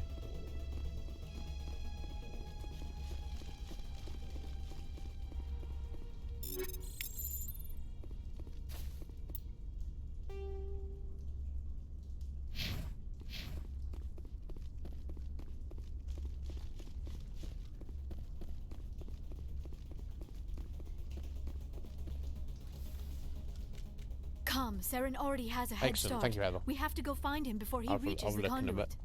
Unless he's already found it. Then we're just walking into a trap. That is a chance we will have to take. Hold on. Something's happening. Too late. Unable to... Invading fleets. No escape. Sounds like some kind of message, but I don't recognize the language. It is probably in Prothean. This recording must be 50,000 years old. No wonder we cannot understand it. The message is all broken up, but I recognize some of the words. It's a warning against the Reaper invasion. Of course. Between the beacons and the cipher, an understanding of the Prothean language would have been transferred into your mind. Not safe. Seek refuge inside the archives. What's it saying? Can you make out anything useful? Vault Reapers. The Citadel. Overwhelmed. Only hope. Seek refuge inside the archives. Act of desperation. The conduit. All is lost. It said something about the conduit, but it's too degraded to help. We should go. Cannot be stopped. Well,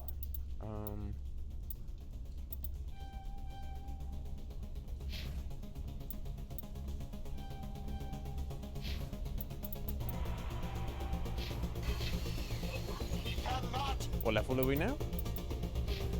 Level 28. And we obviously, I know that 30 is the cap, isn't it? So makes sense. So further on.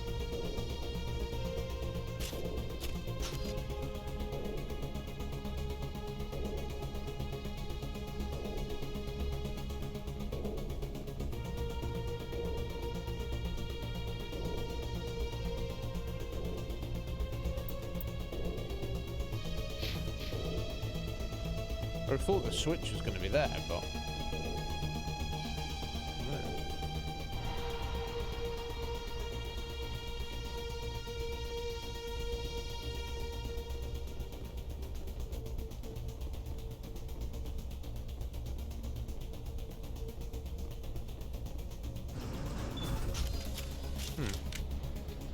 let's find out. Thank you for the raffles again, Heather. Appreciate it.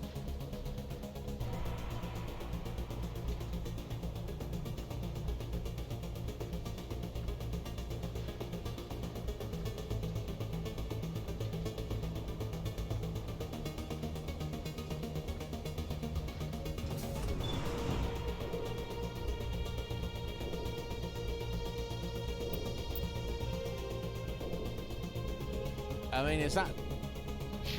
just by reading that, has that done what we needed to do? I feel like that was a switch to turn everything back on. I mean, to unlock that door, right?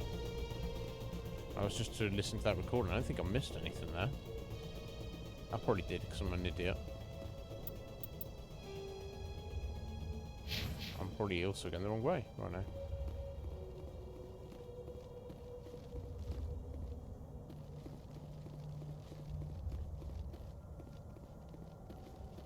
I guess as we're here, I'll have a little look. We didn't seem right.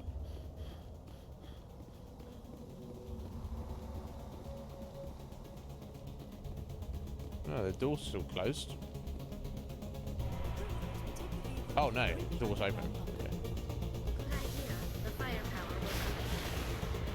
Okay, let's get to it. It's going to be very dramatic now.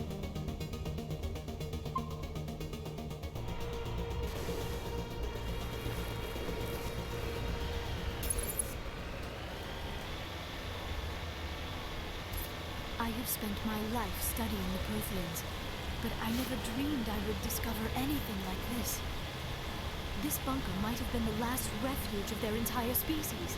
Just imagine what mysteries it might hold. Imagine what secrets it might reveal. Please, try to remember why we're here. Yeah. Saren, the conduit, the fate of the entire known galaxy. I am sorry. I was swept up in the moment. What are all those things on the wall? Yeah, I was wondering that. They kind of look like random Some pipes. kind of containers? They look like stasis pods. The Protheans probably tried to keep themselves alive through cryogenic freezing. Something must have gone wrong.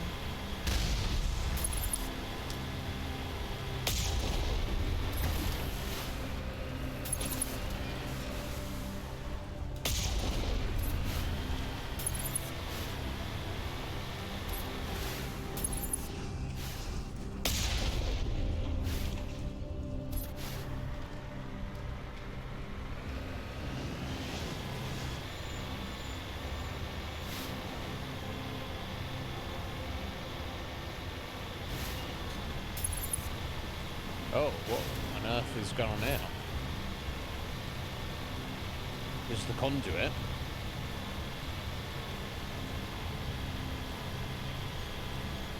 No, it's just on a force field. What is happening? It's a trap! Saren must have set an ambush! I do not think Saren is behind this. No. Well, I think. Okay, so we've got to get out and find a way through. Okay. We'll find a switch to open that door.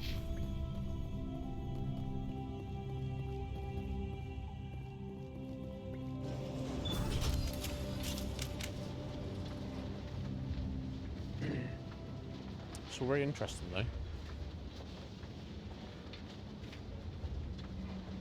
I have studied the Protheans for decades, but I have never felt this sense of foreboding. What will we find down there? Whatever we find, be cautious. If this were simply an automated trap, Saren would have triggered it as well.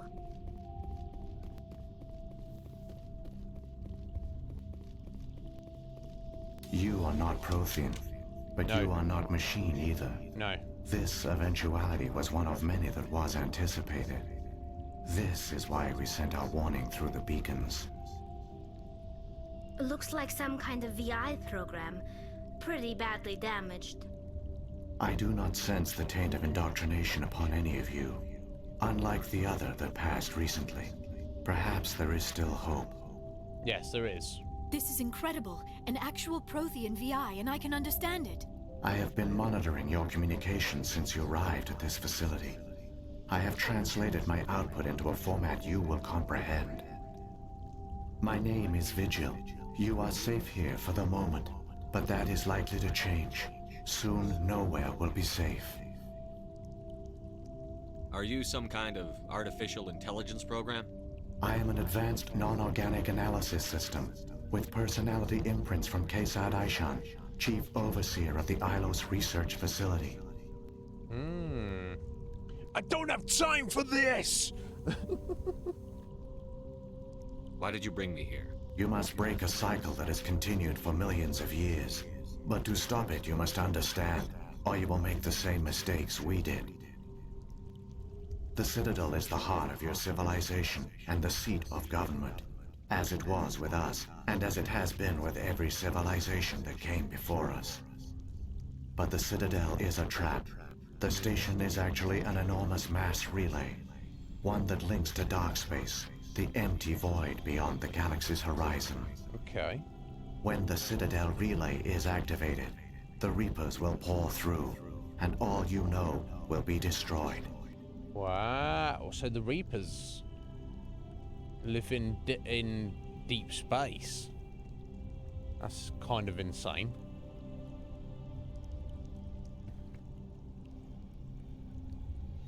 How come nobody ever noticed the Citadel was an inactive mass relay?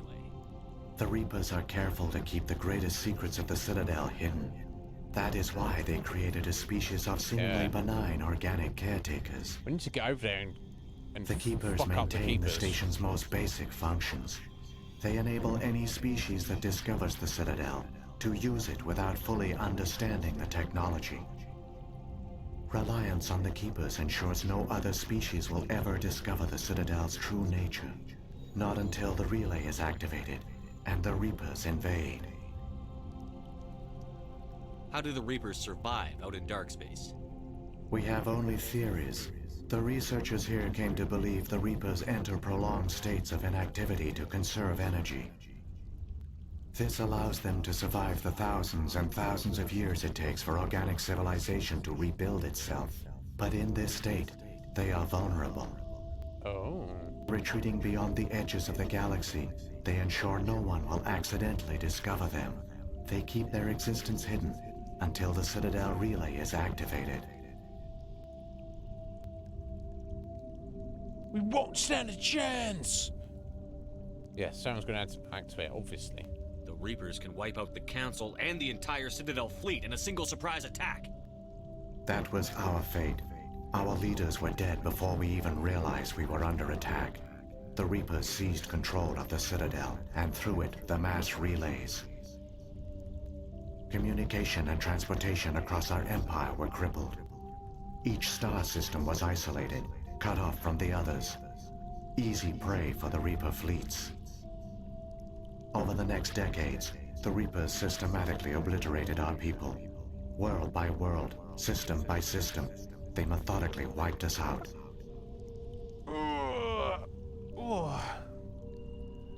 Some of you must have managed to survive. Through the Citadel, the Reapers had access to all our records, maps, census data. Information is power, and they knew everything about us. Damn. Their fleets advanced across every settled region of the galaxy. Some worlds were utterly destroyed. Others were conquered, their populations enslaved. These indoctrinated servants became sleeper agents under Reaper control. Taken in as refugees by other Protheans, they betrayed them to the machines. Within a few centuries, the Reapers had killed or enslaved every Prothean in the galaxy. They were relentless, brutal, and absolutely thorough.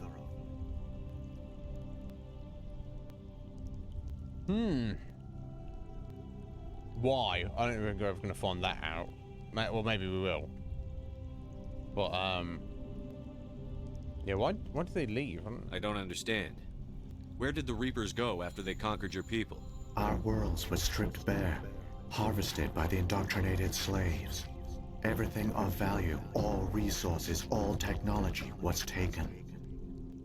Certain that all advanced organic life had been extinguished, the Reapers retreated back through the Citadel relay into dark space, sealing it behind them. All evidence of the Reaper invasion had been wiped away. Only their indoctrinated slaves were left behind, abandoned.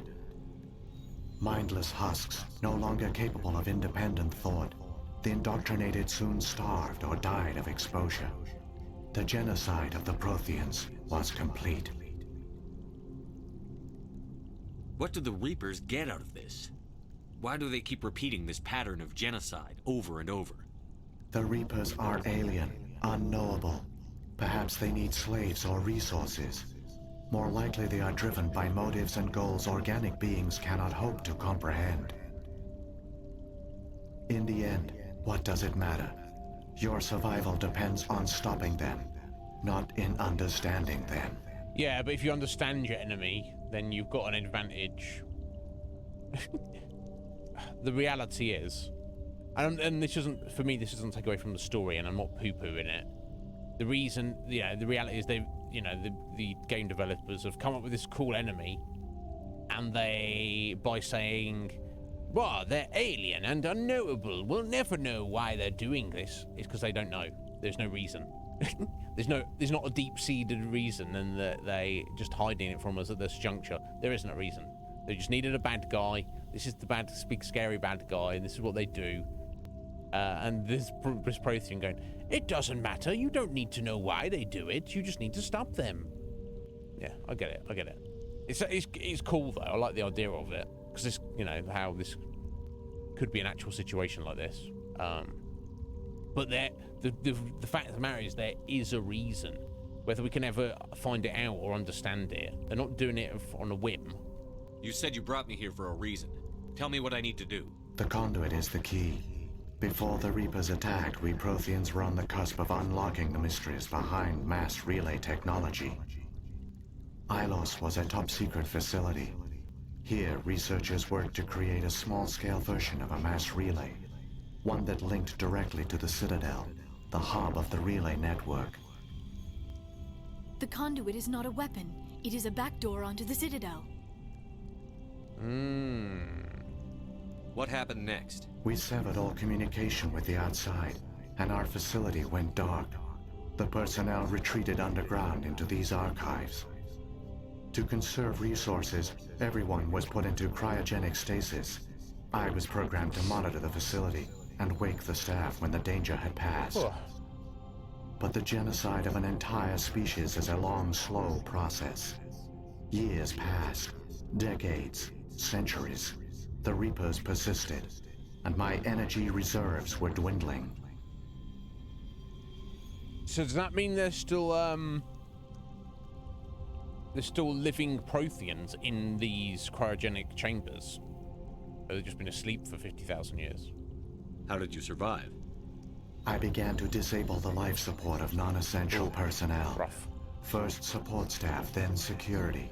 One by one, their pods were shut down to conserve energy. Okay, they're not dead. I mean, they're not alive. Eventually, only the stasis pods of the top scientists remained active. Even these were in danger of failing when the Reapers finally retreated back through the Citadel relay. There were hundreds of stasis pods out there. You just shut them down? You killed them? That's monstrous! You betrayed them. It was necessary. It's logical. We can't judge because they are just because we're emotional entities like that. We can't judge the Protheans if that's it. Is literally the logical, honest decision. But from what it said, though, it kind of suggests that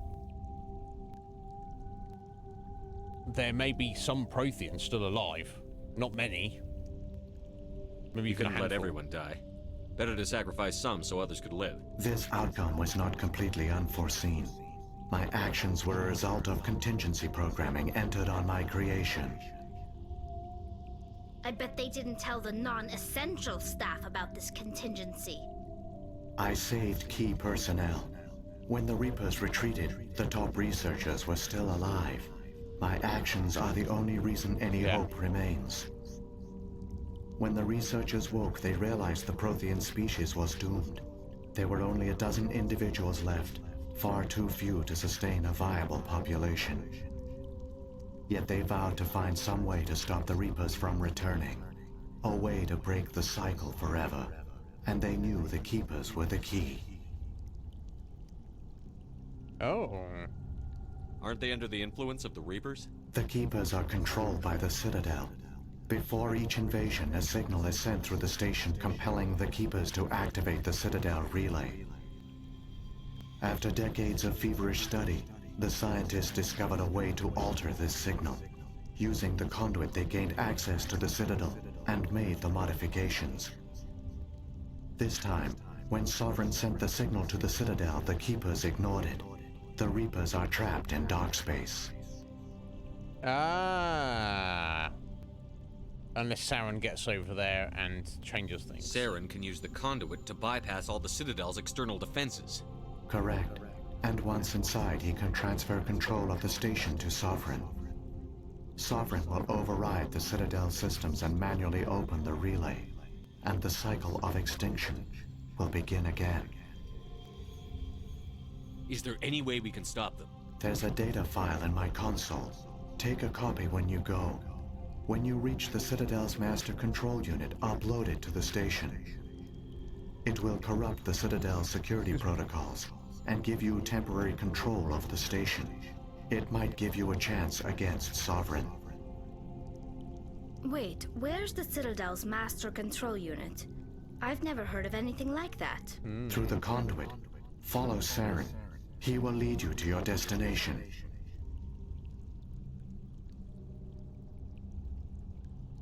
What happened to the survivors from the Conduit project?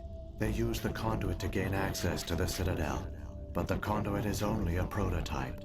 The portal only links in one direction, so they were trapped on the station. I do not know what became of them then. It is unlikely they found any food or water on the station. I fear they suffered a slow, grim death. I only know they succeeded in their mission to seal the relay. Your presence here proves their sacrifice was not in vain. Oh, excuse me. What about the beacon on Eden Prime? And the one on Vermeer? What were they for?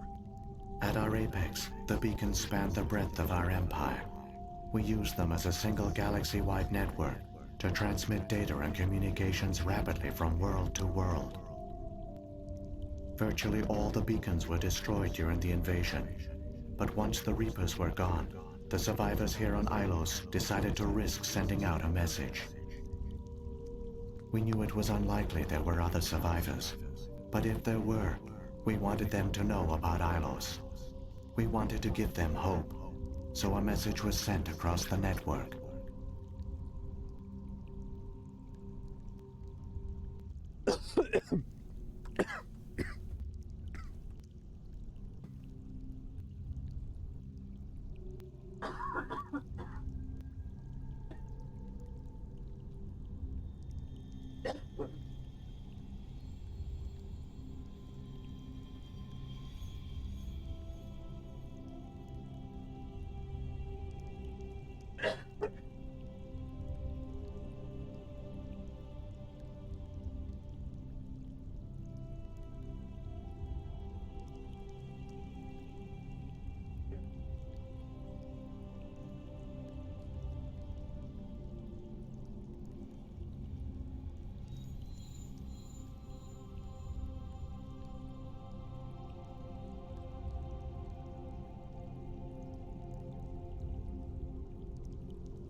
Right, sorry about that, guys. Fucking hell.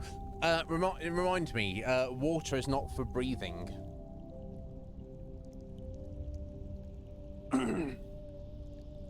Drinking, not breathing. Yeah, sorry, I just went in the kitchen moment just to collect myself and put myself out, and then I realised I'd left my bag through there from earlier and with a bunch of stuff I hadn't put away, so I was like, oh, let me just put this away while I'm out of sorts here. Anyway, pretend that didn't happen. Moving on. You could have exposed yourself to the Reapers. In truth, we didn't expect any of the beacons would still function, but we had to try. If there were survivors, we had to reach them. The message was meant for our own people. It was coded so only organic beings could interpret it. We still didn't understand the power of Reaper indoctrination. We never realized it could lead an agent of the machines, like Saren, to this world. But it has also led you here. So perhaps we did not fail after all. So when the Reapers created the Citadel, they created the Keepers as well? A more likely scenario is that the Keepers were one of the early harvested civilizations. Perhaps the very first. Perhaps they responded well to indoctrination, or the Reapers simply bred them to be obedient. In any case, they were left behind to operate and maintain the Citadel. But the Keepers are no longer directly controlled by Sovereign or its ilk. They evolved so that they only respond to the signals emitted by the Citadel itself. Okay.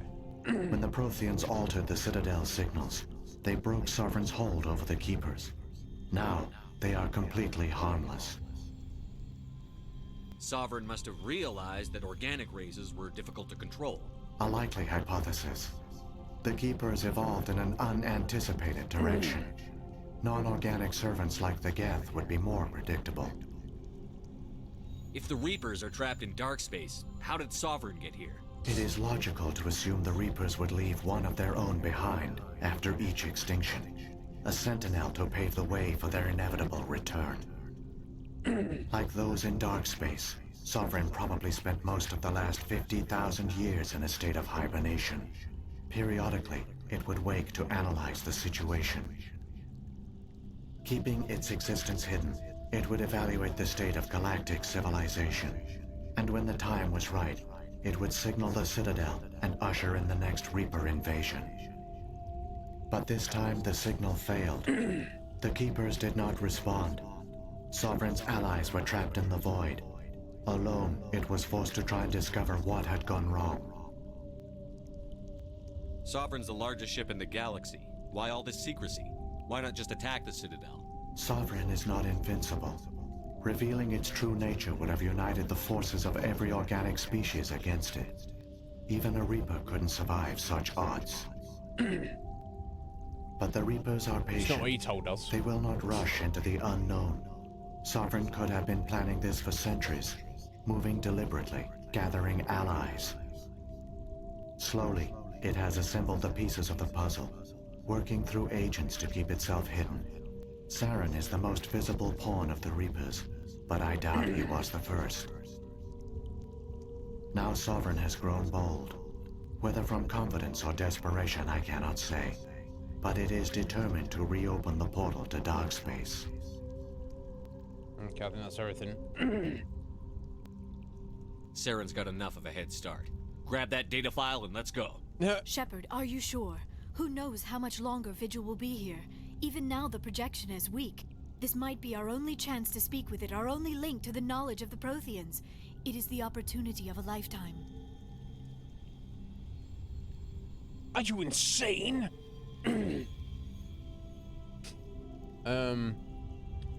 Yeah, no, there is. I mean, we've had a conversation anyway. But if you mean Liara just stay here and do whatever, we I'm sorry, Liara. We have to stop Saren. Nothing else matters. You are right. I am sorry. My personal feelings clouded my judgment. We should go. The one you call Saren has not reached the conduit. Not yet. There is still hope if you hurry.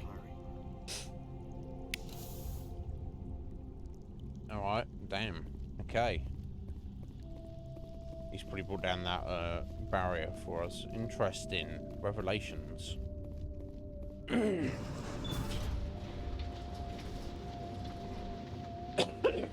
God damn it.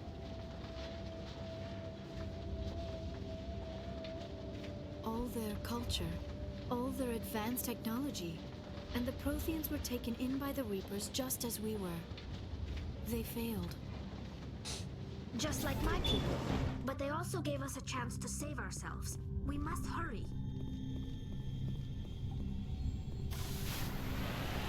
We must.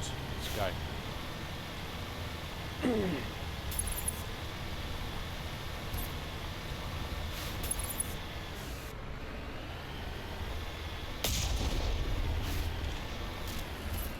Oh no. Trying to avoid the rockets. I can't even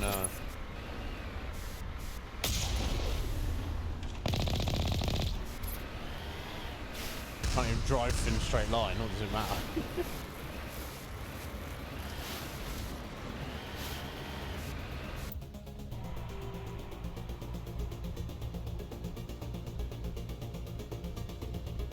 Okay, round and back on ourselves.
Seems to have some issues there.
There, the conduit.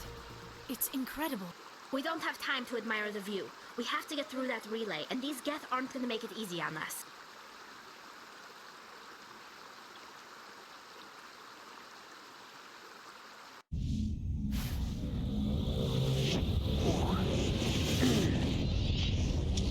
Here he is.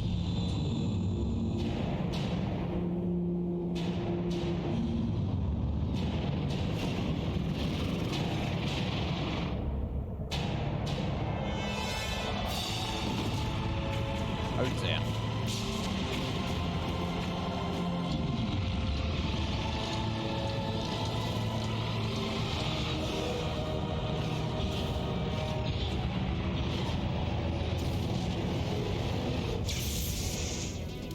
Activate the defenses. Seal the station. The arms aren't moving. System's not responding.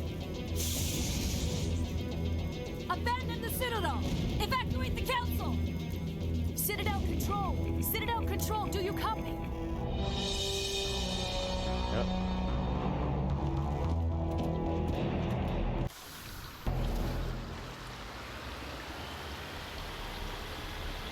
Oh, we've got to get in there in 30 seconds. Hang on. Things are going to get a little rough.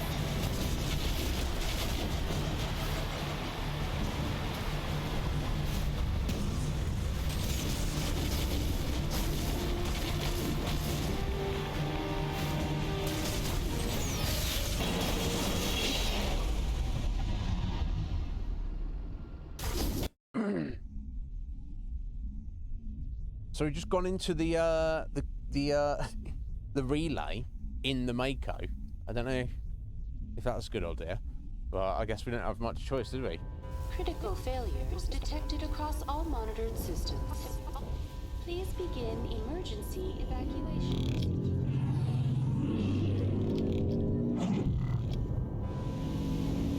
Oh, it's time to the model of one we saw. Oh no, the Mako's fucked up. At least we don't need it right at this moment. I guess we're really in the end game right about now, folks.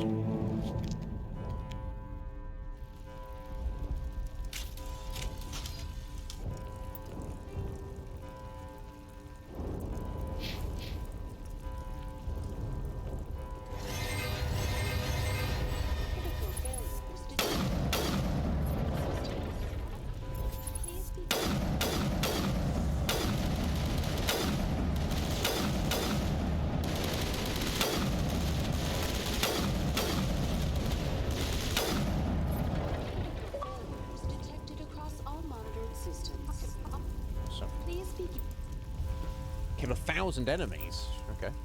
I guess I did that. In emergency evacuation procedures. This is not a drill. No point in speaking to a V The now. Presidium is experiencing severe system malfunctions across the entire level. All non-emergency personnel must evacuate immediately. Yeah, that's no point. Come on. We need to stop Saren before it's too late. Please begin emergency evacuation procedures. This is not a drill. Critical failure across all monitored systems. Please begin emergency evacuation procedures. This is not a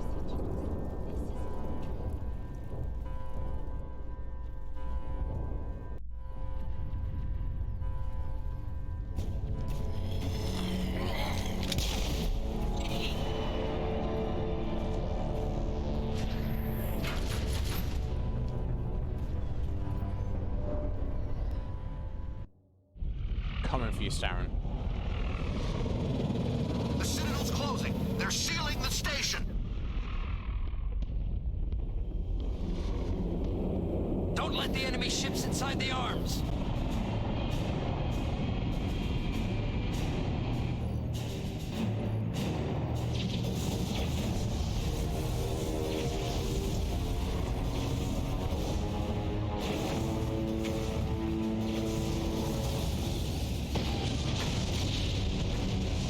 Yep.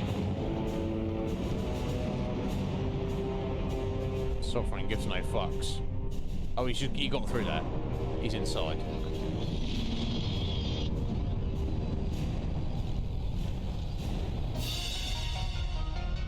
Not an accident, it's a big scary squid thing.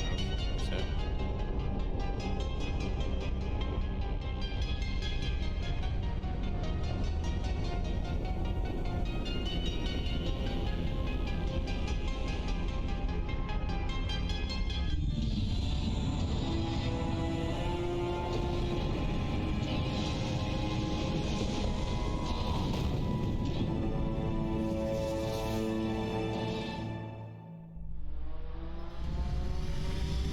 Good.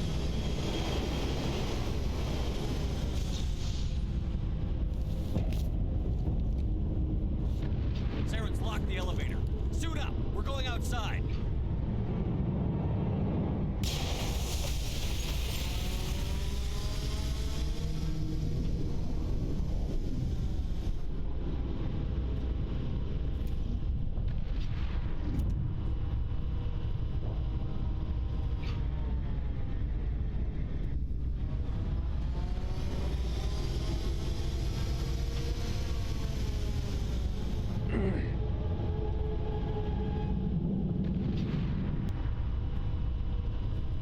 Oh dear.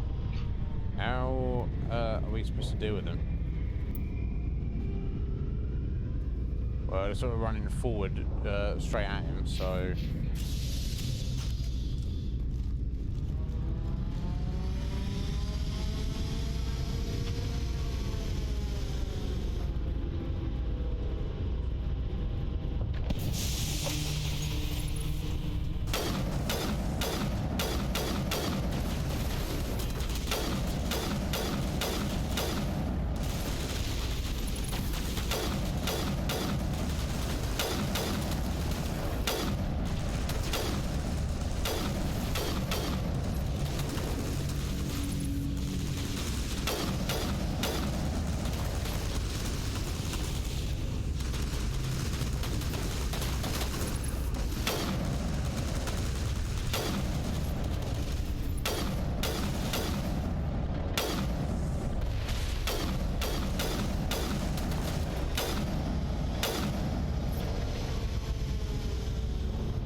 Okay.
This sniper rifle's pretty damn good.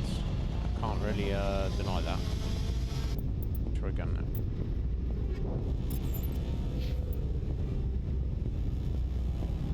now. Okay.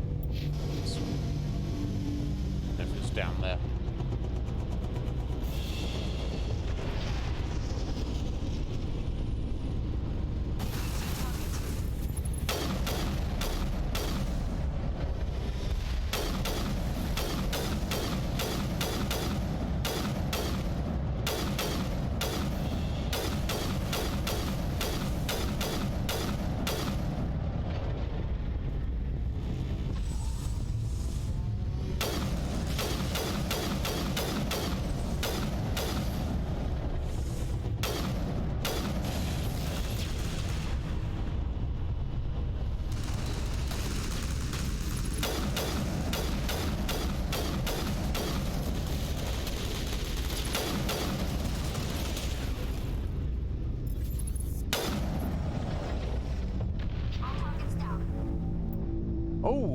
Hey there, JPMK95. How you doing? Welcome in.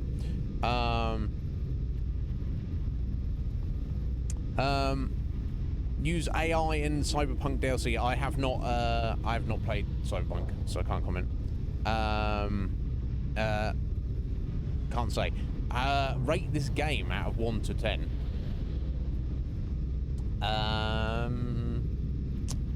I can't comment because I've not played the original, but so just on my basis of this version of it, I would say, if we're just using a scale related to all other video games that exist, I would probably give it an 8, I guess.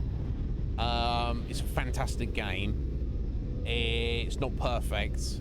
The gameplay could use tuning up, and considering that this is a remake version of the game, the fact that I've still encountered bugs and stuff in it. The item and monetary system is... it clearly wasn't quality tested at all. It's pointless. You're walking around with infinite money and infinite items most of the time. It's pointless. Otherwise, though, yeah. Overall, I'd give this game an 8 out of 10 for sure. But you a fan yourself, JP?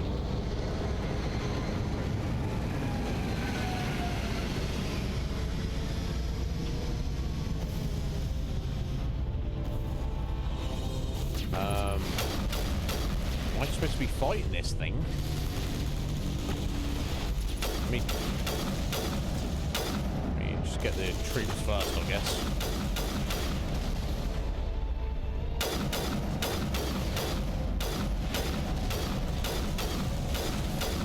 I am technically doing damage to it, just so little. I think I am. Barely. Oh, jeez.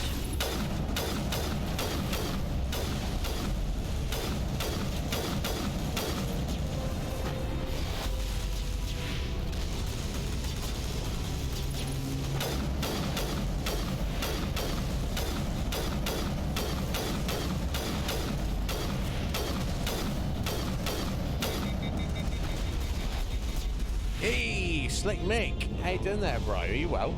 What's going on, buddy?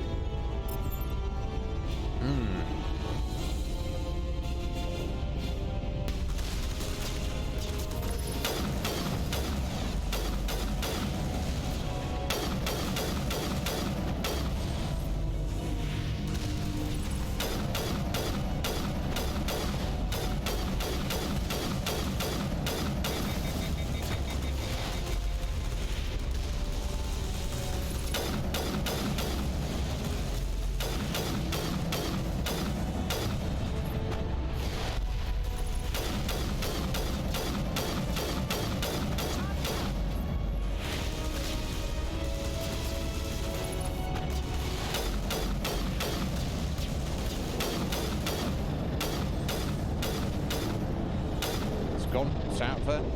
Oh, look at Sovereign. I don't know what Sovereign's doing. It's like he's interfaced with the Citadel. Yeah, I think done on track. Right, moving on. Here he is. Chunky boy. I guess in space everything's small, but compared to us, he's quite a chonker, isn't he?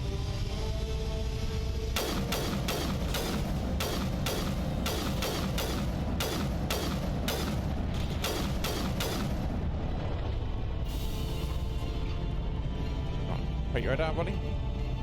Again.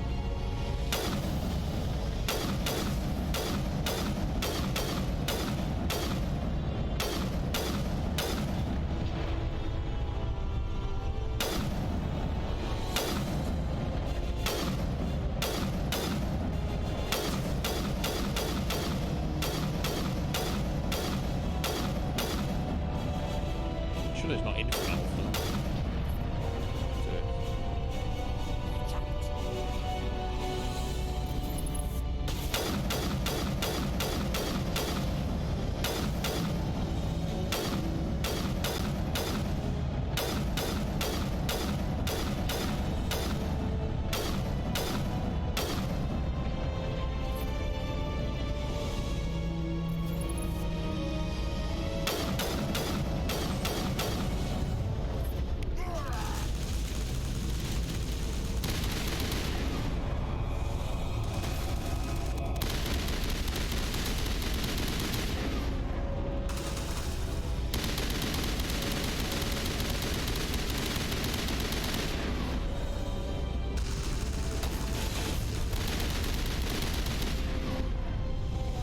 So dramatic. My God.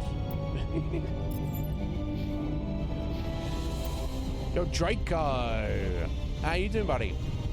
I'm very well. Cannot complain at all. We're close. Final mission, close to the end. Mass Effect. It's rather awesome, to say the least.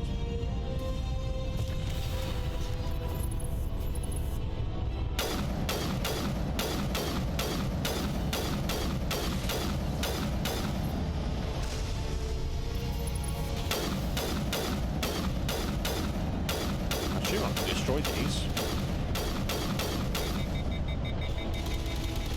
I don't know, honestly. Yes, I can, but it's take quite a bit.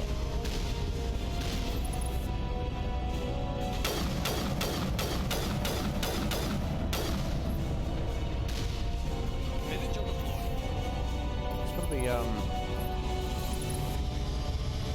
better way of doing this, you think?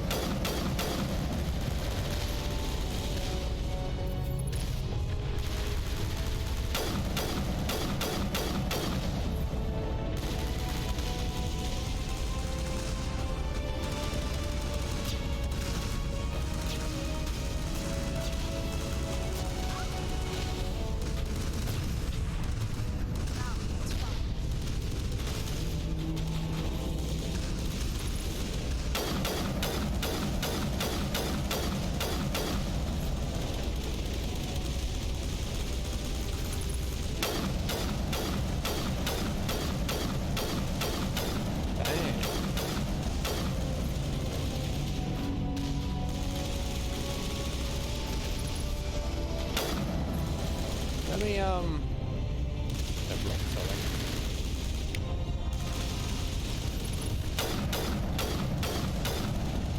finally.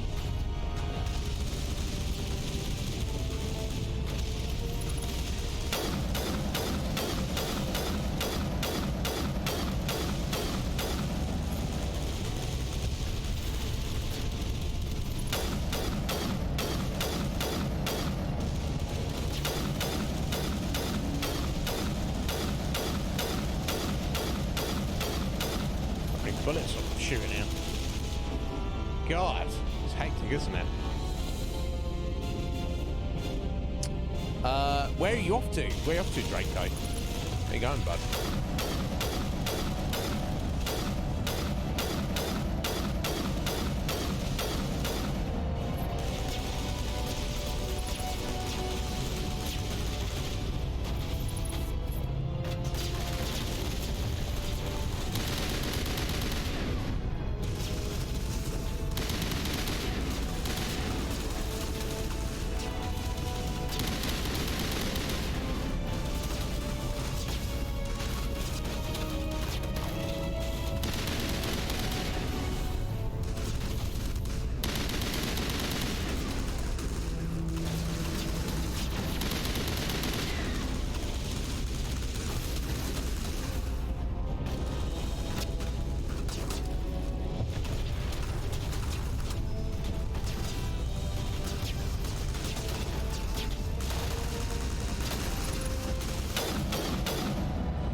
What we're supposed to do to him, I don't know.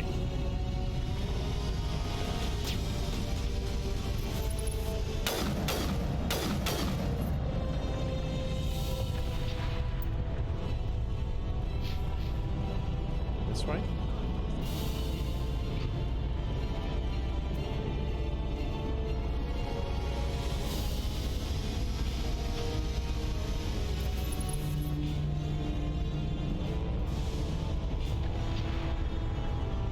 Going in here, I guess.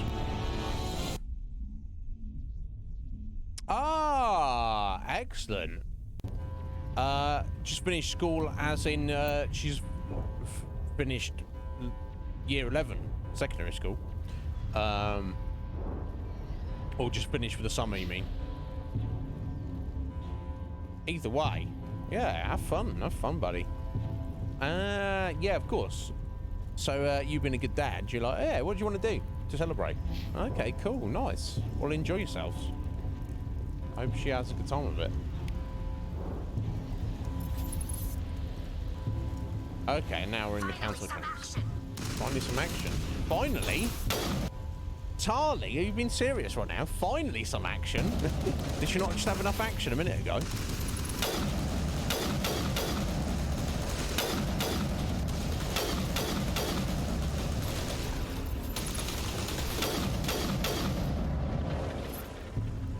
Apparently not.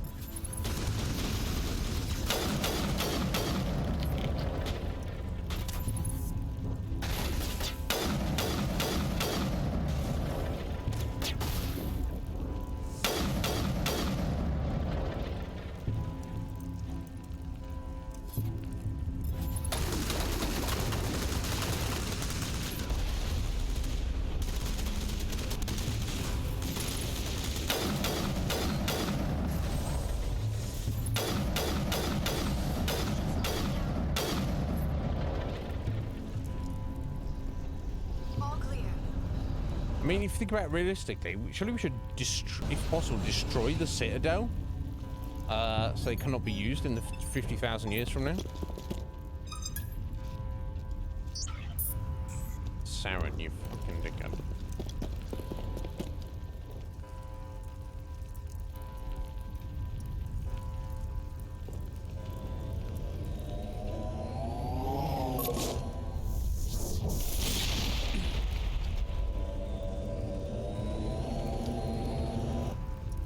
Afraid you wouldn't make it in time, Shepard. Yep. Let's end this. You've lost. You know that, don't you? In a few minutes, Sovereign will have full control of all the Citadel systems. The relay will open. The Reapers will return. I've still got a few tricks up my sleeve. You survived our encounter on Vermeer, but I've changed since then. Improved. Sovereign has upgraded me. Fancy hardware is not gonna save you. You don't understand, Shepard. There is a place for organics in the New Order. The Reapers need men and women of action. People like us. Sovereign recognizes your value. You've impressed it. Yep. Surrender to the Reapers, and you will be spared. Join us, and we can find a place for you. Sovereign's controlling you through your implants. Don't you see that? The relationship is symbiotic. Organic and machine intertwined. A union of flesh and steel. The strengths of both, the weaknesses of neither. I am a vision of the future, Shepard. Yep. The evolution of all organic life. This is our destiny. Join Sovereign and experience a true rebirth. Oh, she tried charming him. Sovereign hasn't won yet. I can stop it from taking control of the station. Step aside and the invasion will never happen. We can't stop it. Not forever. You saw the visions. You saw what happened to the Protheans. The Reapers are too powerful.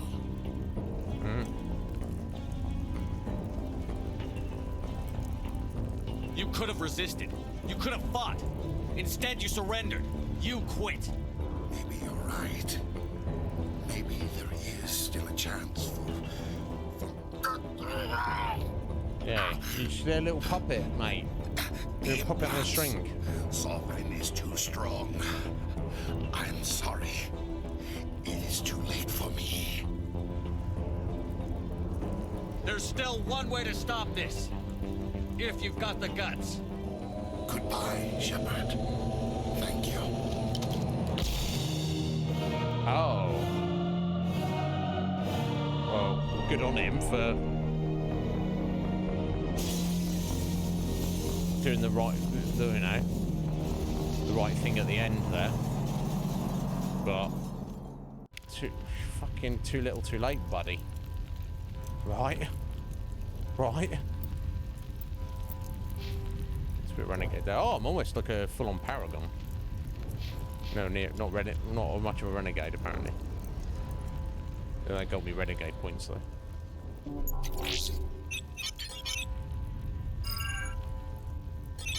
Vigil's data file worked. I've got control of all systems. Quick! Open the station's arms. Maybe the fleet can take Sovereign down before he regains control of the station. See if you can open a communications channel. The Destiny Ascension. Main drives offline. Kinetic barriers down 40%. The Council is on board. I repeat, the Council is on board. Normandy to the Citadel. Normandy to the Citadel. Please tell me that's you, Commander. I'm here, Joker. We caught that distress call, Commander. I'm sitting here in the Andurra sector with the entire Arcturus fleet. We can save the Ascension. Just unlock the relays around the Citadel and we'll send the cavalry in. Are you sure about this, Shepard? Human casualties will be very high if you send your fleet in now. This is bigger than humanity. Sovereign is a threat to every organic species in the galaxy. True. That's why you can't waste reinforcements trying to save the Council. You must hold them back until the Citadel arms open up and the human fleet can go after Sovereign. What's the order, Commander? Come in now to save the Ascension, or hold back? Okay, so that's... So trying to get in there... Okay. Right, so obviously Sovereign's trapped in here. Well, purposely. So we need to open up the arms. But the Council's under attack.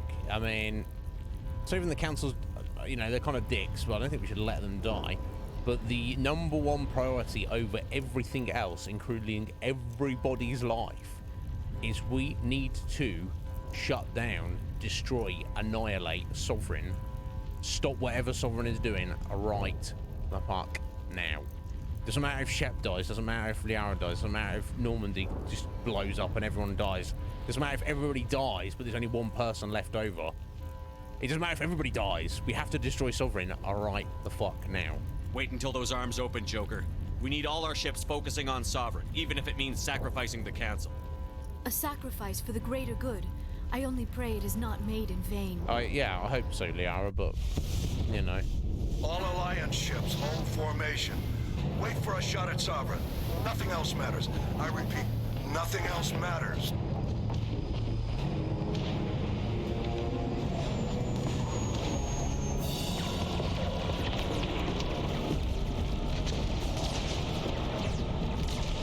Commander, we're picking up reinforcements. It's the Alliance. Open a comm channel. This is the Ascension. We're taking heavy damage. Guardian defenses are over.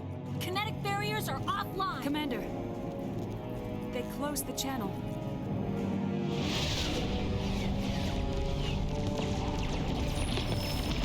Yeah, sorry. Sorry, Ascension.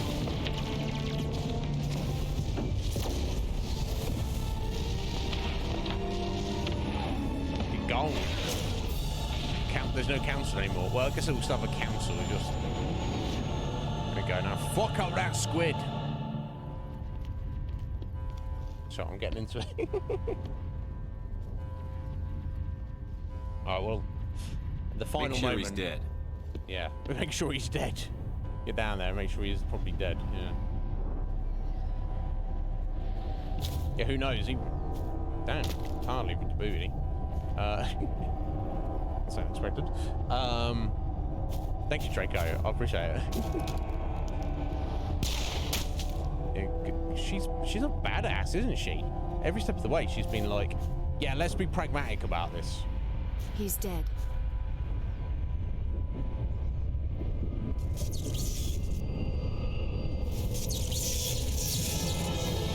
No, he's not.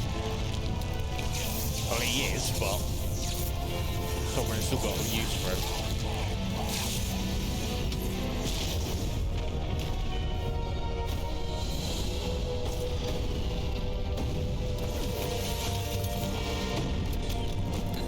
Far more dramatic than I thought any of it was going to be, honestly. Oh dear.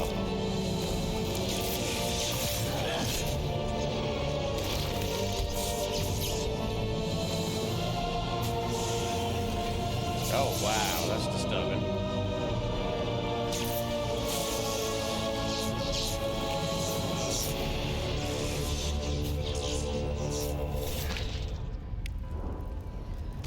Makes sense.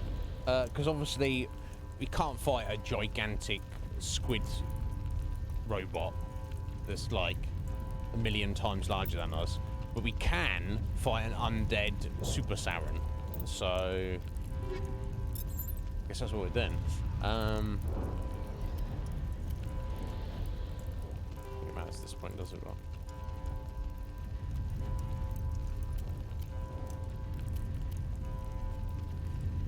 we'll just put that on.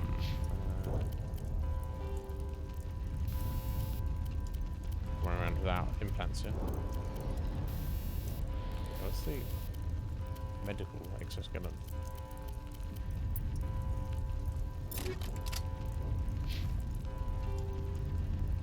Just really the one to go for right at this moment. I'm thinking.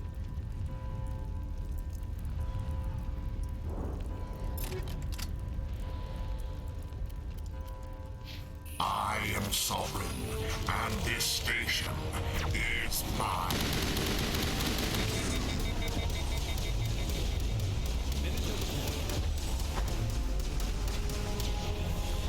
Oh, did he stop my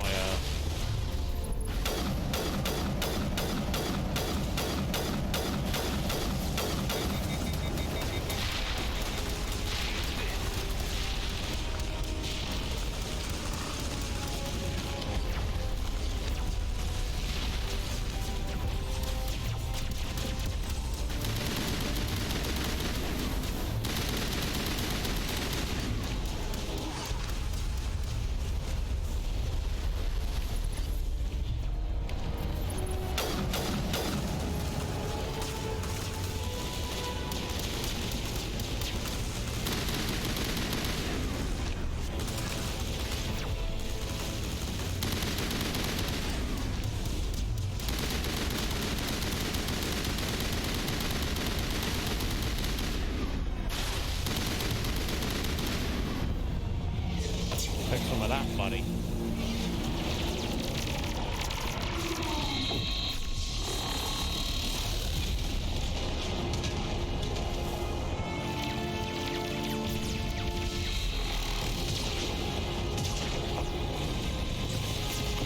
Sovereign's too strong. We have to pull back. Negative. This is our only chance. Take that monster down no matter what the cost.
Idiot. What an idiot.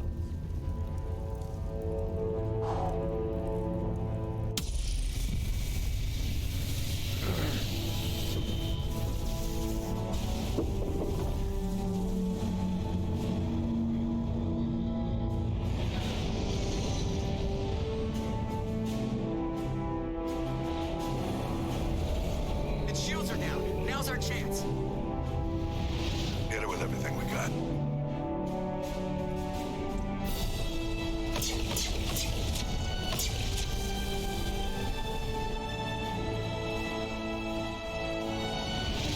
Hard on my flank. We're going in.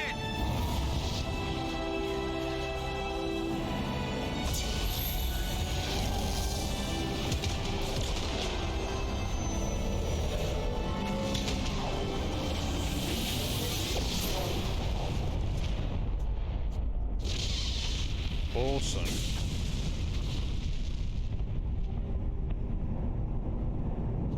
Go!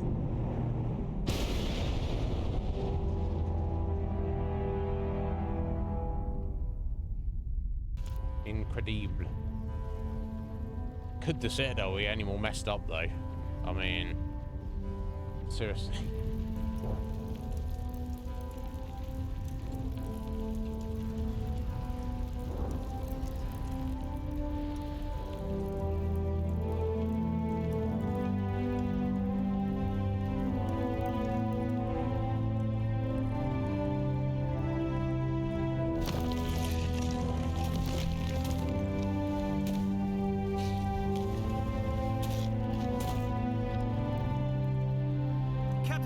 We found them. They're in here. Take it easy. It's over. You're safe now. Where's the commander? Oh shit! Did Shep die? Well, now I was pretty sure he's in the next two games, but I don't know. Who knows?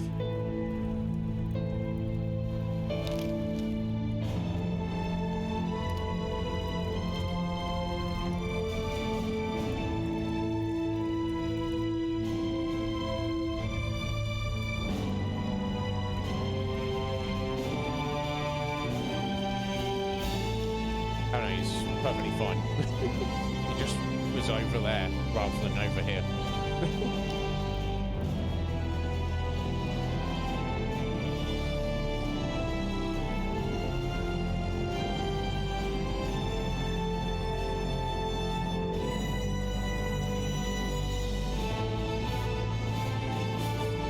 He's still on a Batman, doesn't he?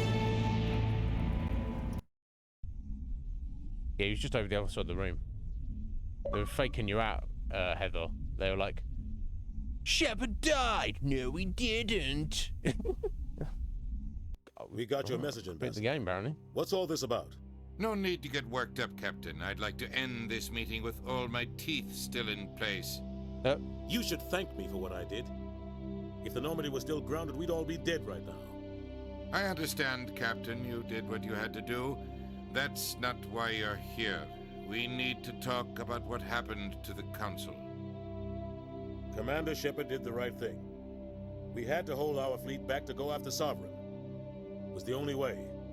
I agree, but this also presents us with an opportunity. The Citadel fleets were decimated in the attack. Their losses have made the Alliance stronger. They can't rebuild without us. We need to take the lead in forming a new council, one with a human chairman at its head. This wasn't some plan for the Alliance to seize power. Forcing the other races to accept our leadership is going to cause problems. The other species are scared. They've never faced anything like this before. They don't know what to do. Neither have we. They want us to step forward. They believe in us because of you, Shepard. You saved the galaxy from Sovereign. You're a symbol of everything good about humanity. Our courage, our strength. The Ambassador's right. The other races look up to us now. They won't just accept our leadership. They'll welcome it. Given everything you've done, Commander, the Alliance will want to know who you think our council chairman should be. Well, surely it should be Shep. Not you. Clearly not you.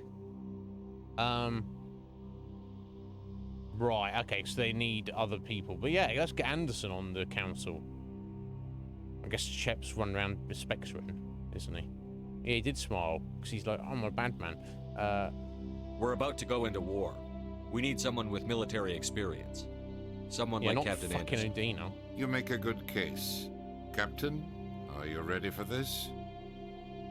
I don't know if any of us are ready for this, but I'll do what I can. Correct response. So what happens now?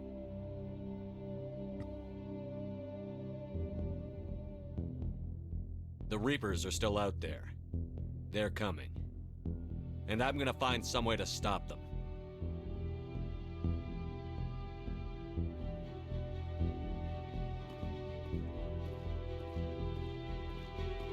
Shepard's right. We're headed for war with the Reapers. If we lose, it's the end of all life as we know it. We have to show the rest of the galaxy what it takes to survive. With the support of the other races, we can win this battle. With them behind us, we can stand against the Reapers' return and drive them back into dark space. My God. Ready to start the next game right now.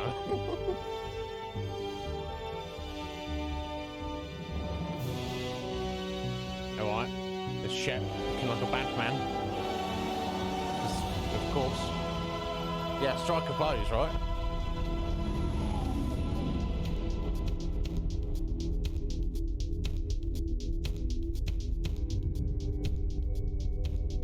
Well.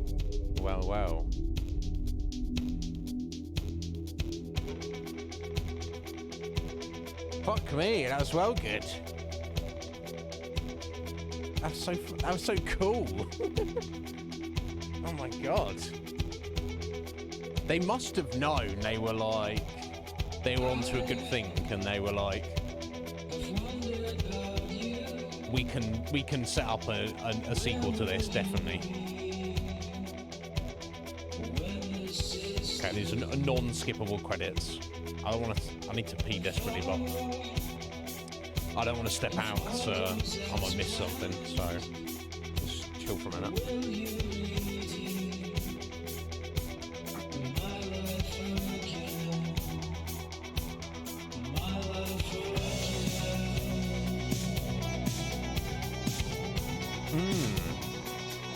Yeah, that's a shame. I would have liked to have had Rex with us. I did like Rex a lot, but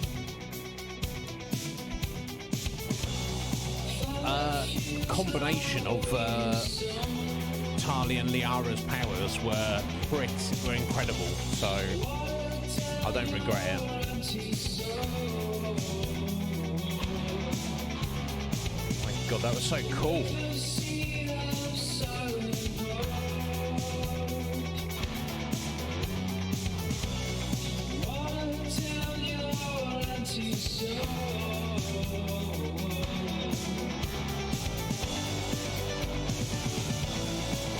Epic and revolutionary game for when it was released, 2007.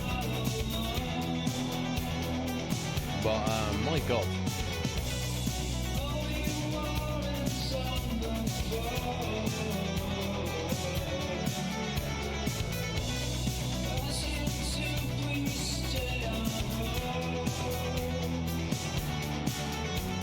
It wasn't overly long either, was it?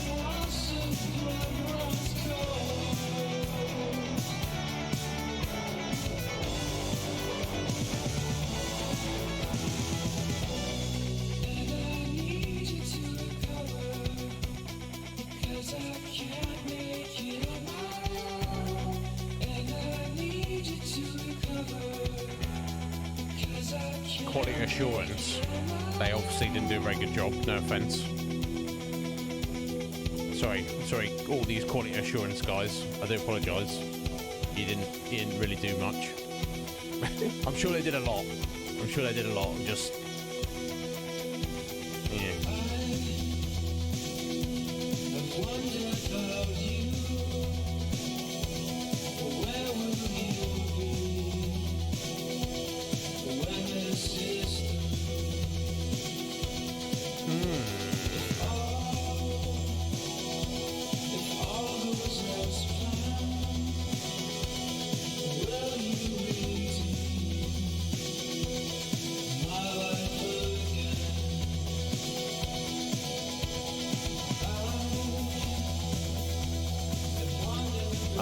Jennifer Hale is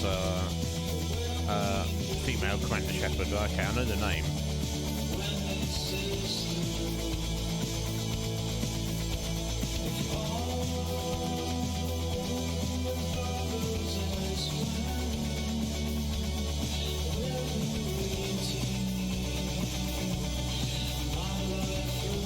Do you think so, Silver? I never used Garrus, unfortunately. It's just the way things worked out.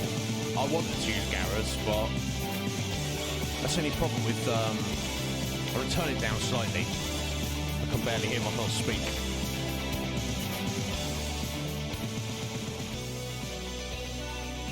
That's the only problem with games like this, and Dragon Age is the same. You get all these awesome, cool characters. Final Fantasy is the same.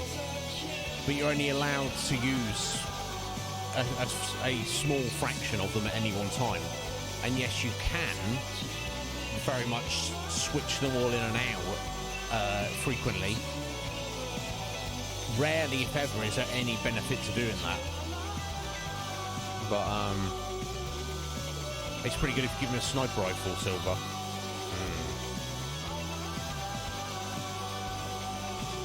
Yeah, what else has Jennifer Hale voiced? I'm sure I recognise her name.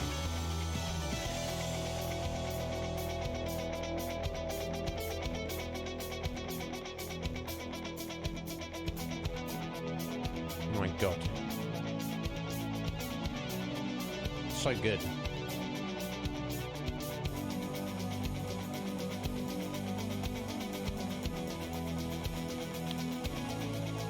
I'm super hyped for the second game. Let me tell you that.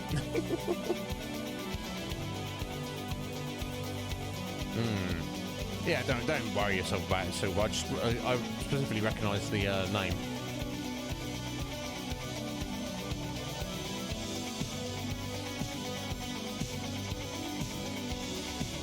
Yo, quality assurance. Did you want to do some overtime, maybe?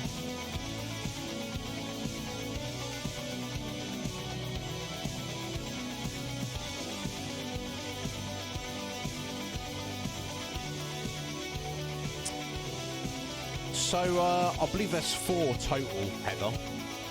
There's this, 2 and 3, that's like a trilogy. And I believe you play as Shepard in 2 and 3. I don't know what the story is. I guess the next game is trying to come up with a plan to fight against the Reapers. Don't know about 3.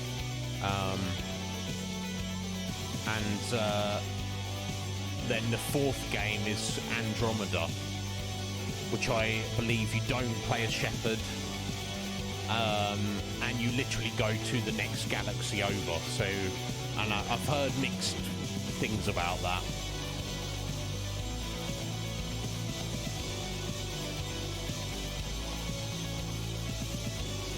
Okay.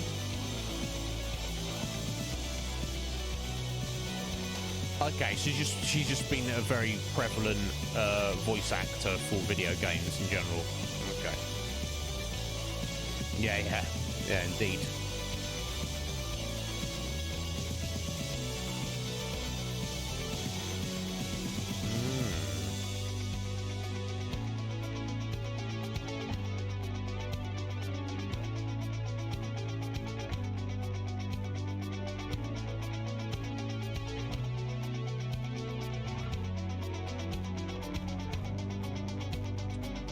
Could be.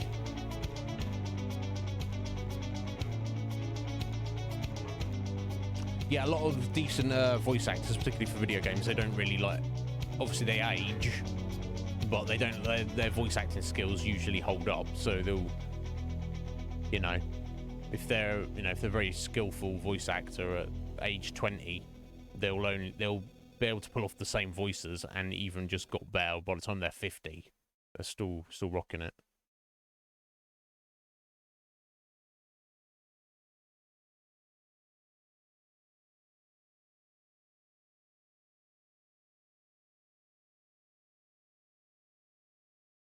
Damn, they want to make sure they thank absolutely everybody who did absolutely anything in this game, don't they?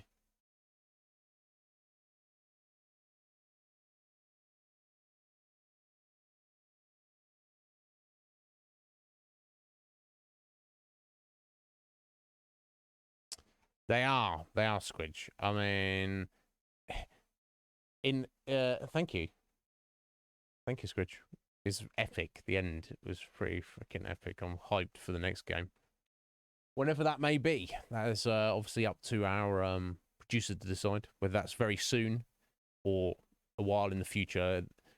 The other games in the series are definitely very much on the my list, so to speak.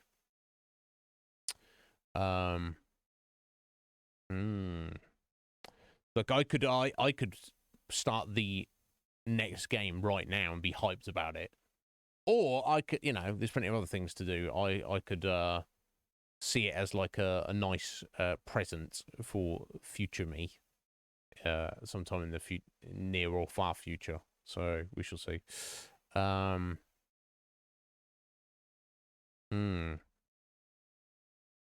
Yeah, I wonder what they'll do with the series, because it's such a strong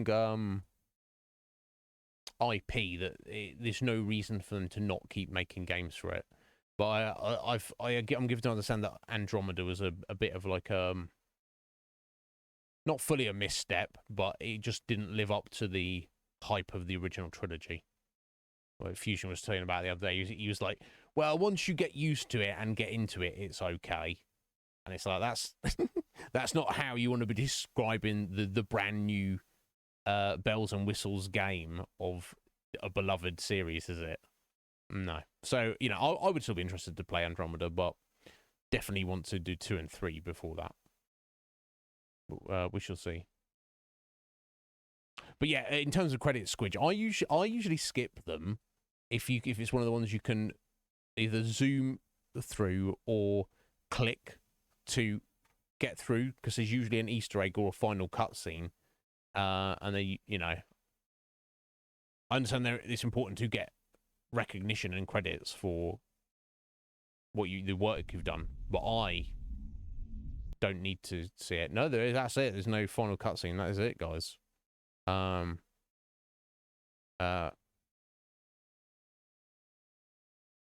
yeah, some credits don't. You know, I will sit through them like we did there, just to see if there is something at the end, but there wasn't. That, guys, what the hell?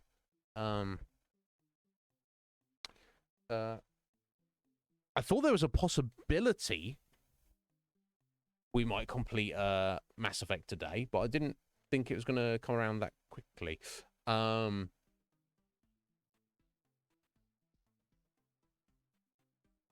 Before we do anything else, I desperately need to pee.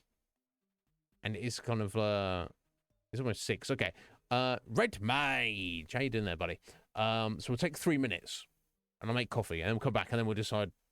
Well, I'll talk about Mass Effect some more, but then we'll decide what we're going to do from there. So, Red Mage, I hope you're well, buddy. I'll speak to you in a few minutes.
Right. Sorry to keep you waiting there, folks. Welcome back, Rue. I hope you're doing good. Yeah, sleep mate.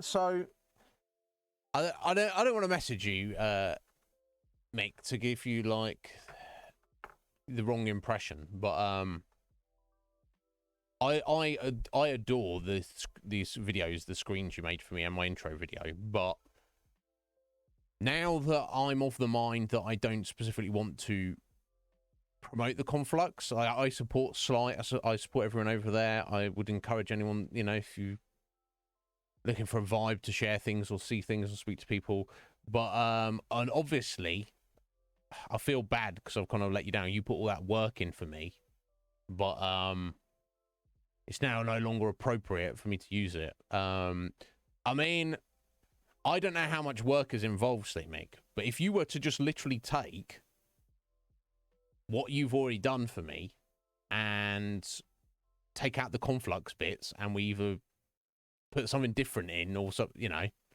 I would switch to that. I just literally put that fucking meme joke lulz nonsense up there. Just because that's like, this is better than nothing, and it's kind of, you know, it's ironic. But I don't want you to, also know you're a very busy gentleman, Sleepmake, and you, sir, have already done far more than you should have or need to for me and this channel. That's why I didn't want to like say, hey, Mick, can you do some more free work for me, buddy? I don't want to do that. Okay, so I don't think that's appropriate. But you just think about it for a bit. If that is something you would want to do. Because, yeah, I absolutely love what you've done for me, buddy, and I would still use them were it not for the Conflux aspect of it. That's all. But yeah, don't rush to do anything and think on it. You might not want to do it. You might be like, oh, actually, yeah, I can adapt that. Or you do something completely new. Or don't do anything at all. Just think on it for a bit, buddy. That's all. But yeah, that's the state of that. So I was like, well, I've can't just have a blank screen. Let's put my stupid face on it and turn it into a big old meme.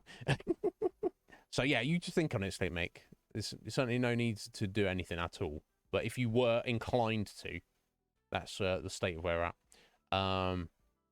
Yeah, fair enough, Fruit. Yeah, well, you know, you were probably, I assumed you were doing stuff, Fruit, rather than just silently staring at the screen, being like, I guess there's some mass doing some affecting right now. I assume you were doing some stuff, but either way, you're always here in spirit anyway, Root. Anyway, Squid, should you continue to do work? Well, I would say at 6 p.m, no. But depending on what we're going to do now, you may not want to anyway. Yeah, exactly. You're doing work, as you should be. Good on you, Root. Yeah, I appreciate it. So here we go. Let me just check a few things. So firstly, Heather, thank you for the raffle ticket. Let me take that from you and add that right on. We'll do that. There we go, raffle tickets. Thank you, Heather. That is number 17 for you for this month. Excellent.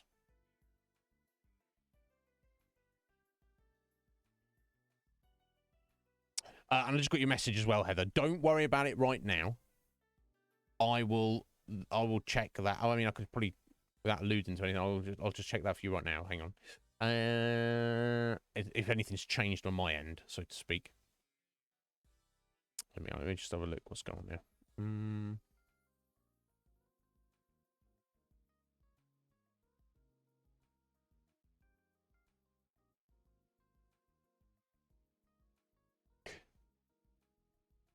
You know what, Heather? It looks like everything is now A-OK on my end. So back up to, everything is back to normal, so to speak. So let me just check in Discord. Make sure it's done, sorted you out. It has. You should have your rollback. You should now be able to, you should be able to now see your votes, and everything in the, voting channel. Obviously, yeah, so as we previously discussed. But yes, everything should be back to normal now, Heather, so to speak. So you got any questions at all, my dear? You just message me, and I will do whatever I need to do to fix things. Thank you so much for your continued support, Heather. You're an absolute gem, Heather. You've been too good to me, my dear. Too good. And thank you greatly. I can't say thank you enough. So anything I can do for you, you just let me know.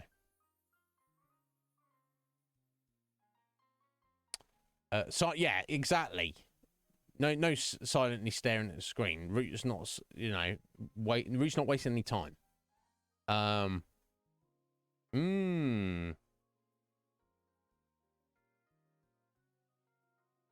I mean, Slick Mick, you, speaking of people, yeah, you're an absolute gem, Slick Mick. It's up to you, buddy. I'm very happy with everything you've done for me. I like it. It's true that, not that I'm a brand, I'm just fucking Iznib, just running my mouth and playing video games, and maybe I'll say something funny occasionally, or insightful even more rarely.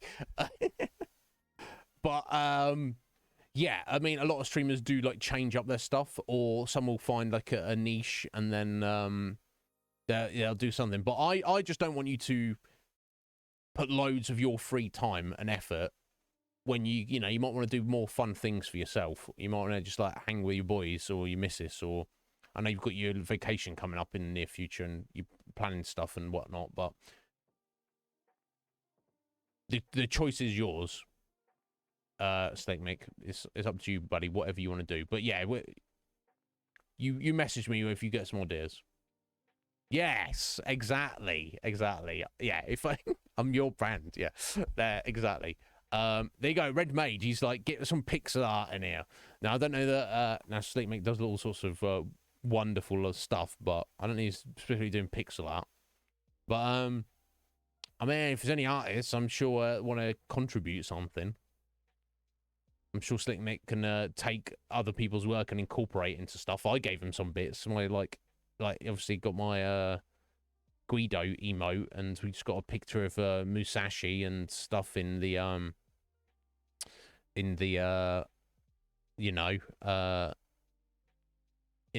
video intro, and like the Conflux logo. The logo was made by Joel. And then you just see what Slick Mick went and did with it, and how he animated it, and got like made the globe thing on it and stuff. It's like fucking incredible. But we'll play it by ear. Yeah, we were talking about AI art earlier, like the wildness that they can do with stuff.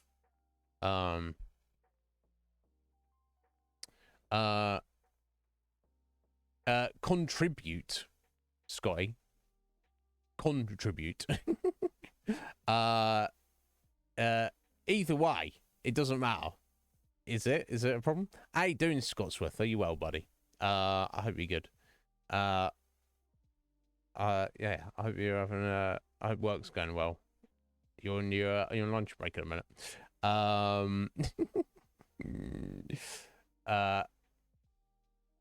It's but yeah, you think on it. It's a problem for your ears. You should. Good job you only just come in, bud. If you have, or work is, or the channel is, or me speaking. Scotty, I mean, if you're still here, you put on my voice for this long. I mean, it's I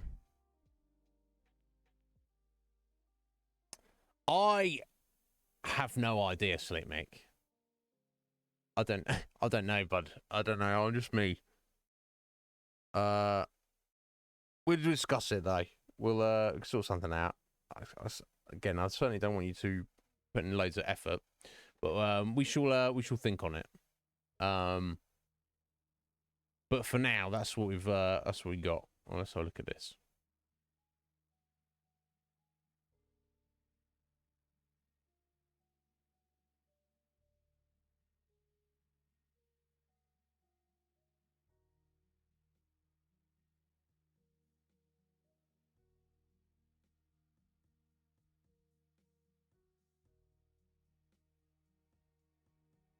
So my mum's just sending me an email to show me something. But excellent. We're busy day as usual. Yeah, you're sorry. You always here in spirit, Scott. You don't need to worry about. I mean, We do retro. I do like retro stuff, but I don't know. What's my brand, folks? What theme? Embracing infinity. What does even that even mean? I don't know. I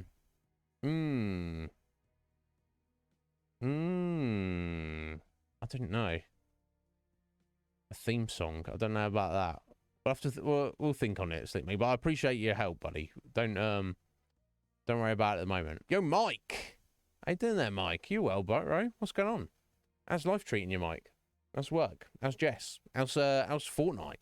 You're going hard on Fortnite, I've seen. It's your yeah. I don't mispronounce Sky.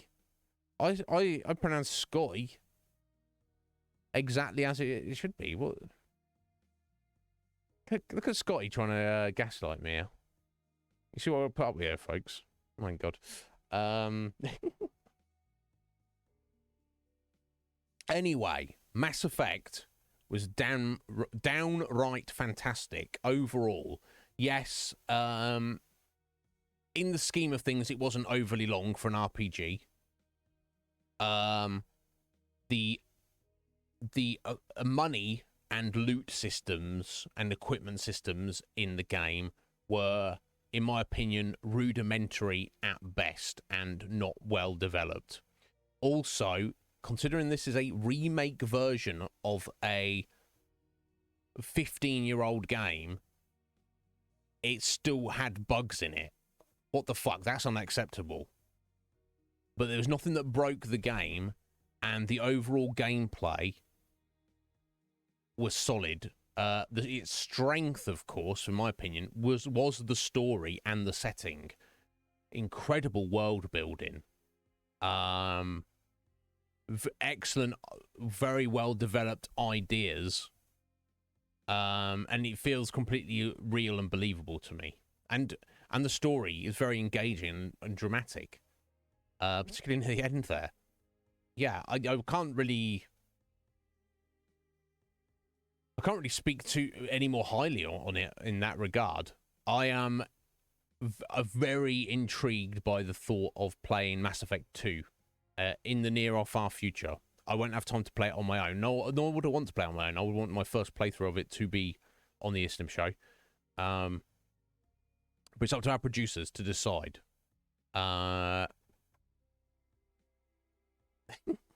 Consonant. Yeah, consonant, please. Consonant, please. Consonant, please. Consonant. Consonant, please. Like, what's going on here? But yeah, let me mark that off as completed. Mass Effect. Officially live on the Iznib Show. Very happy about that, folks. So thank you to all of our producers who voted for it. Very, very much enjoyed it. So now the question becomes, guys, I don't think any of our producers are wanting to immediately put in a vote.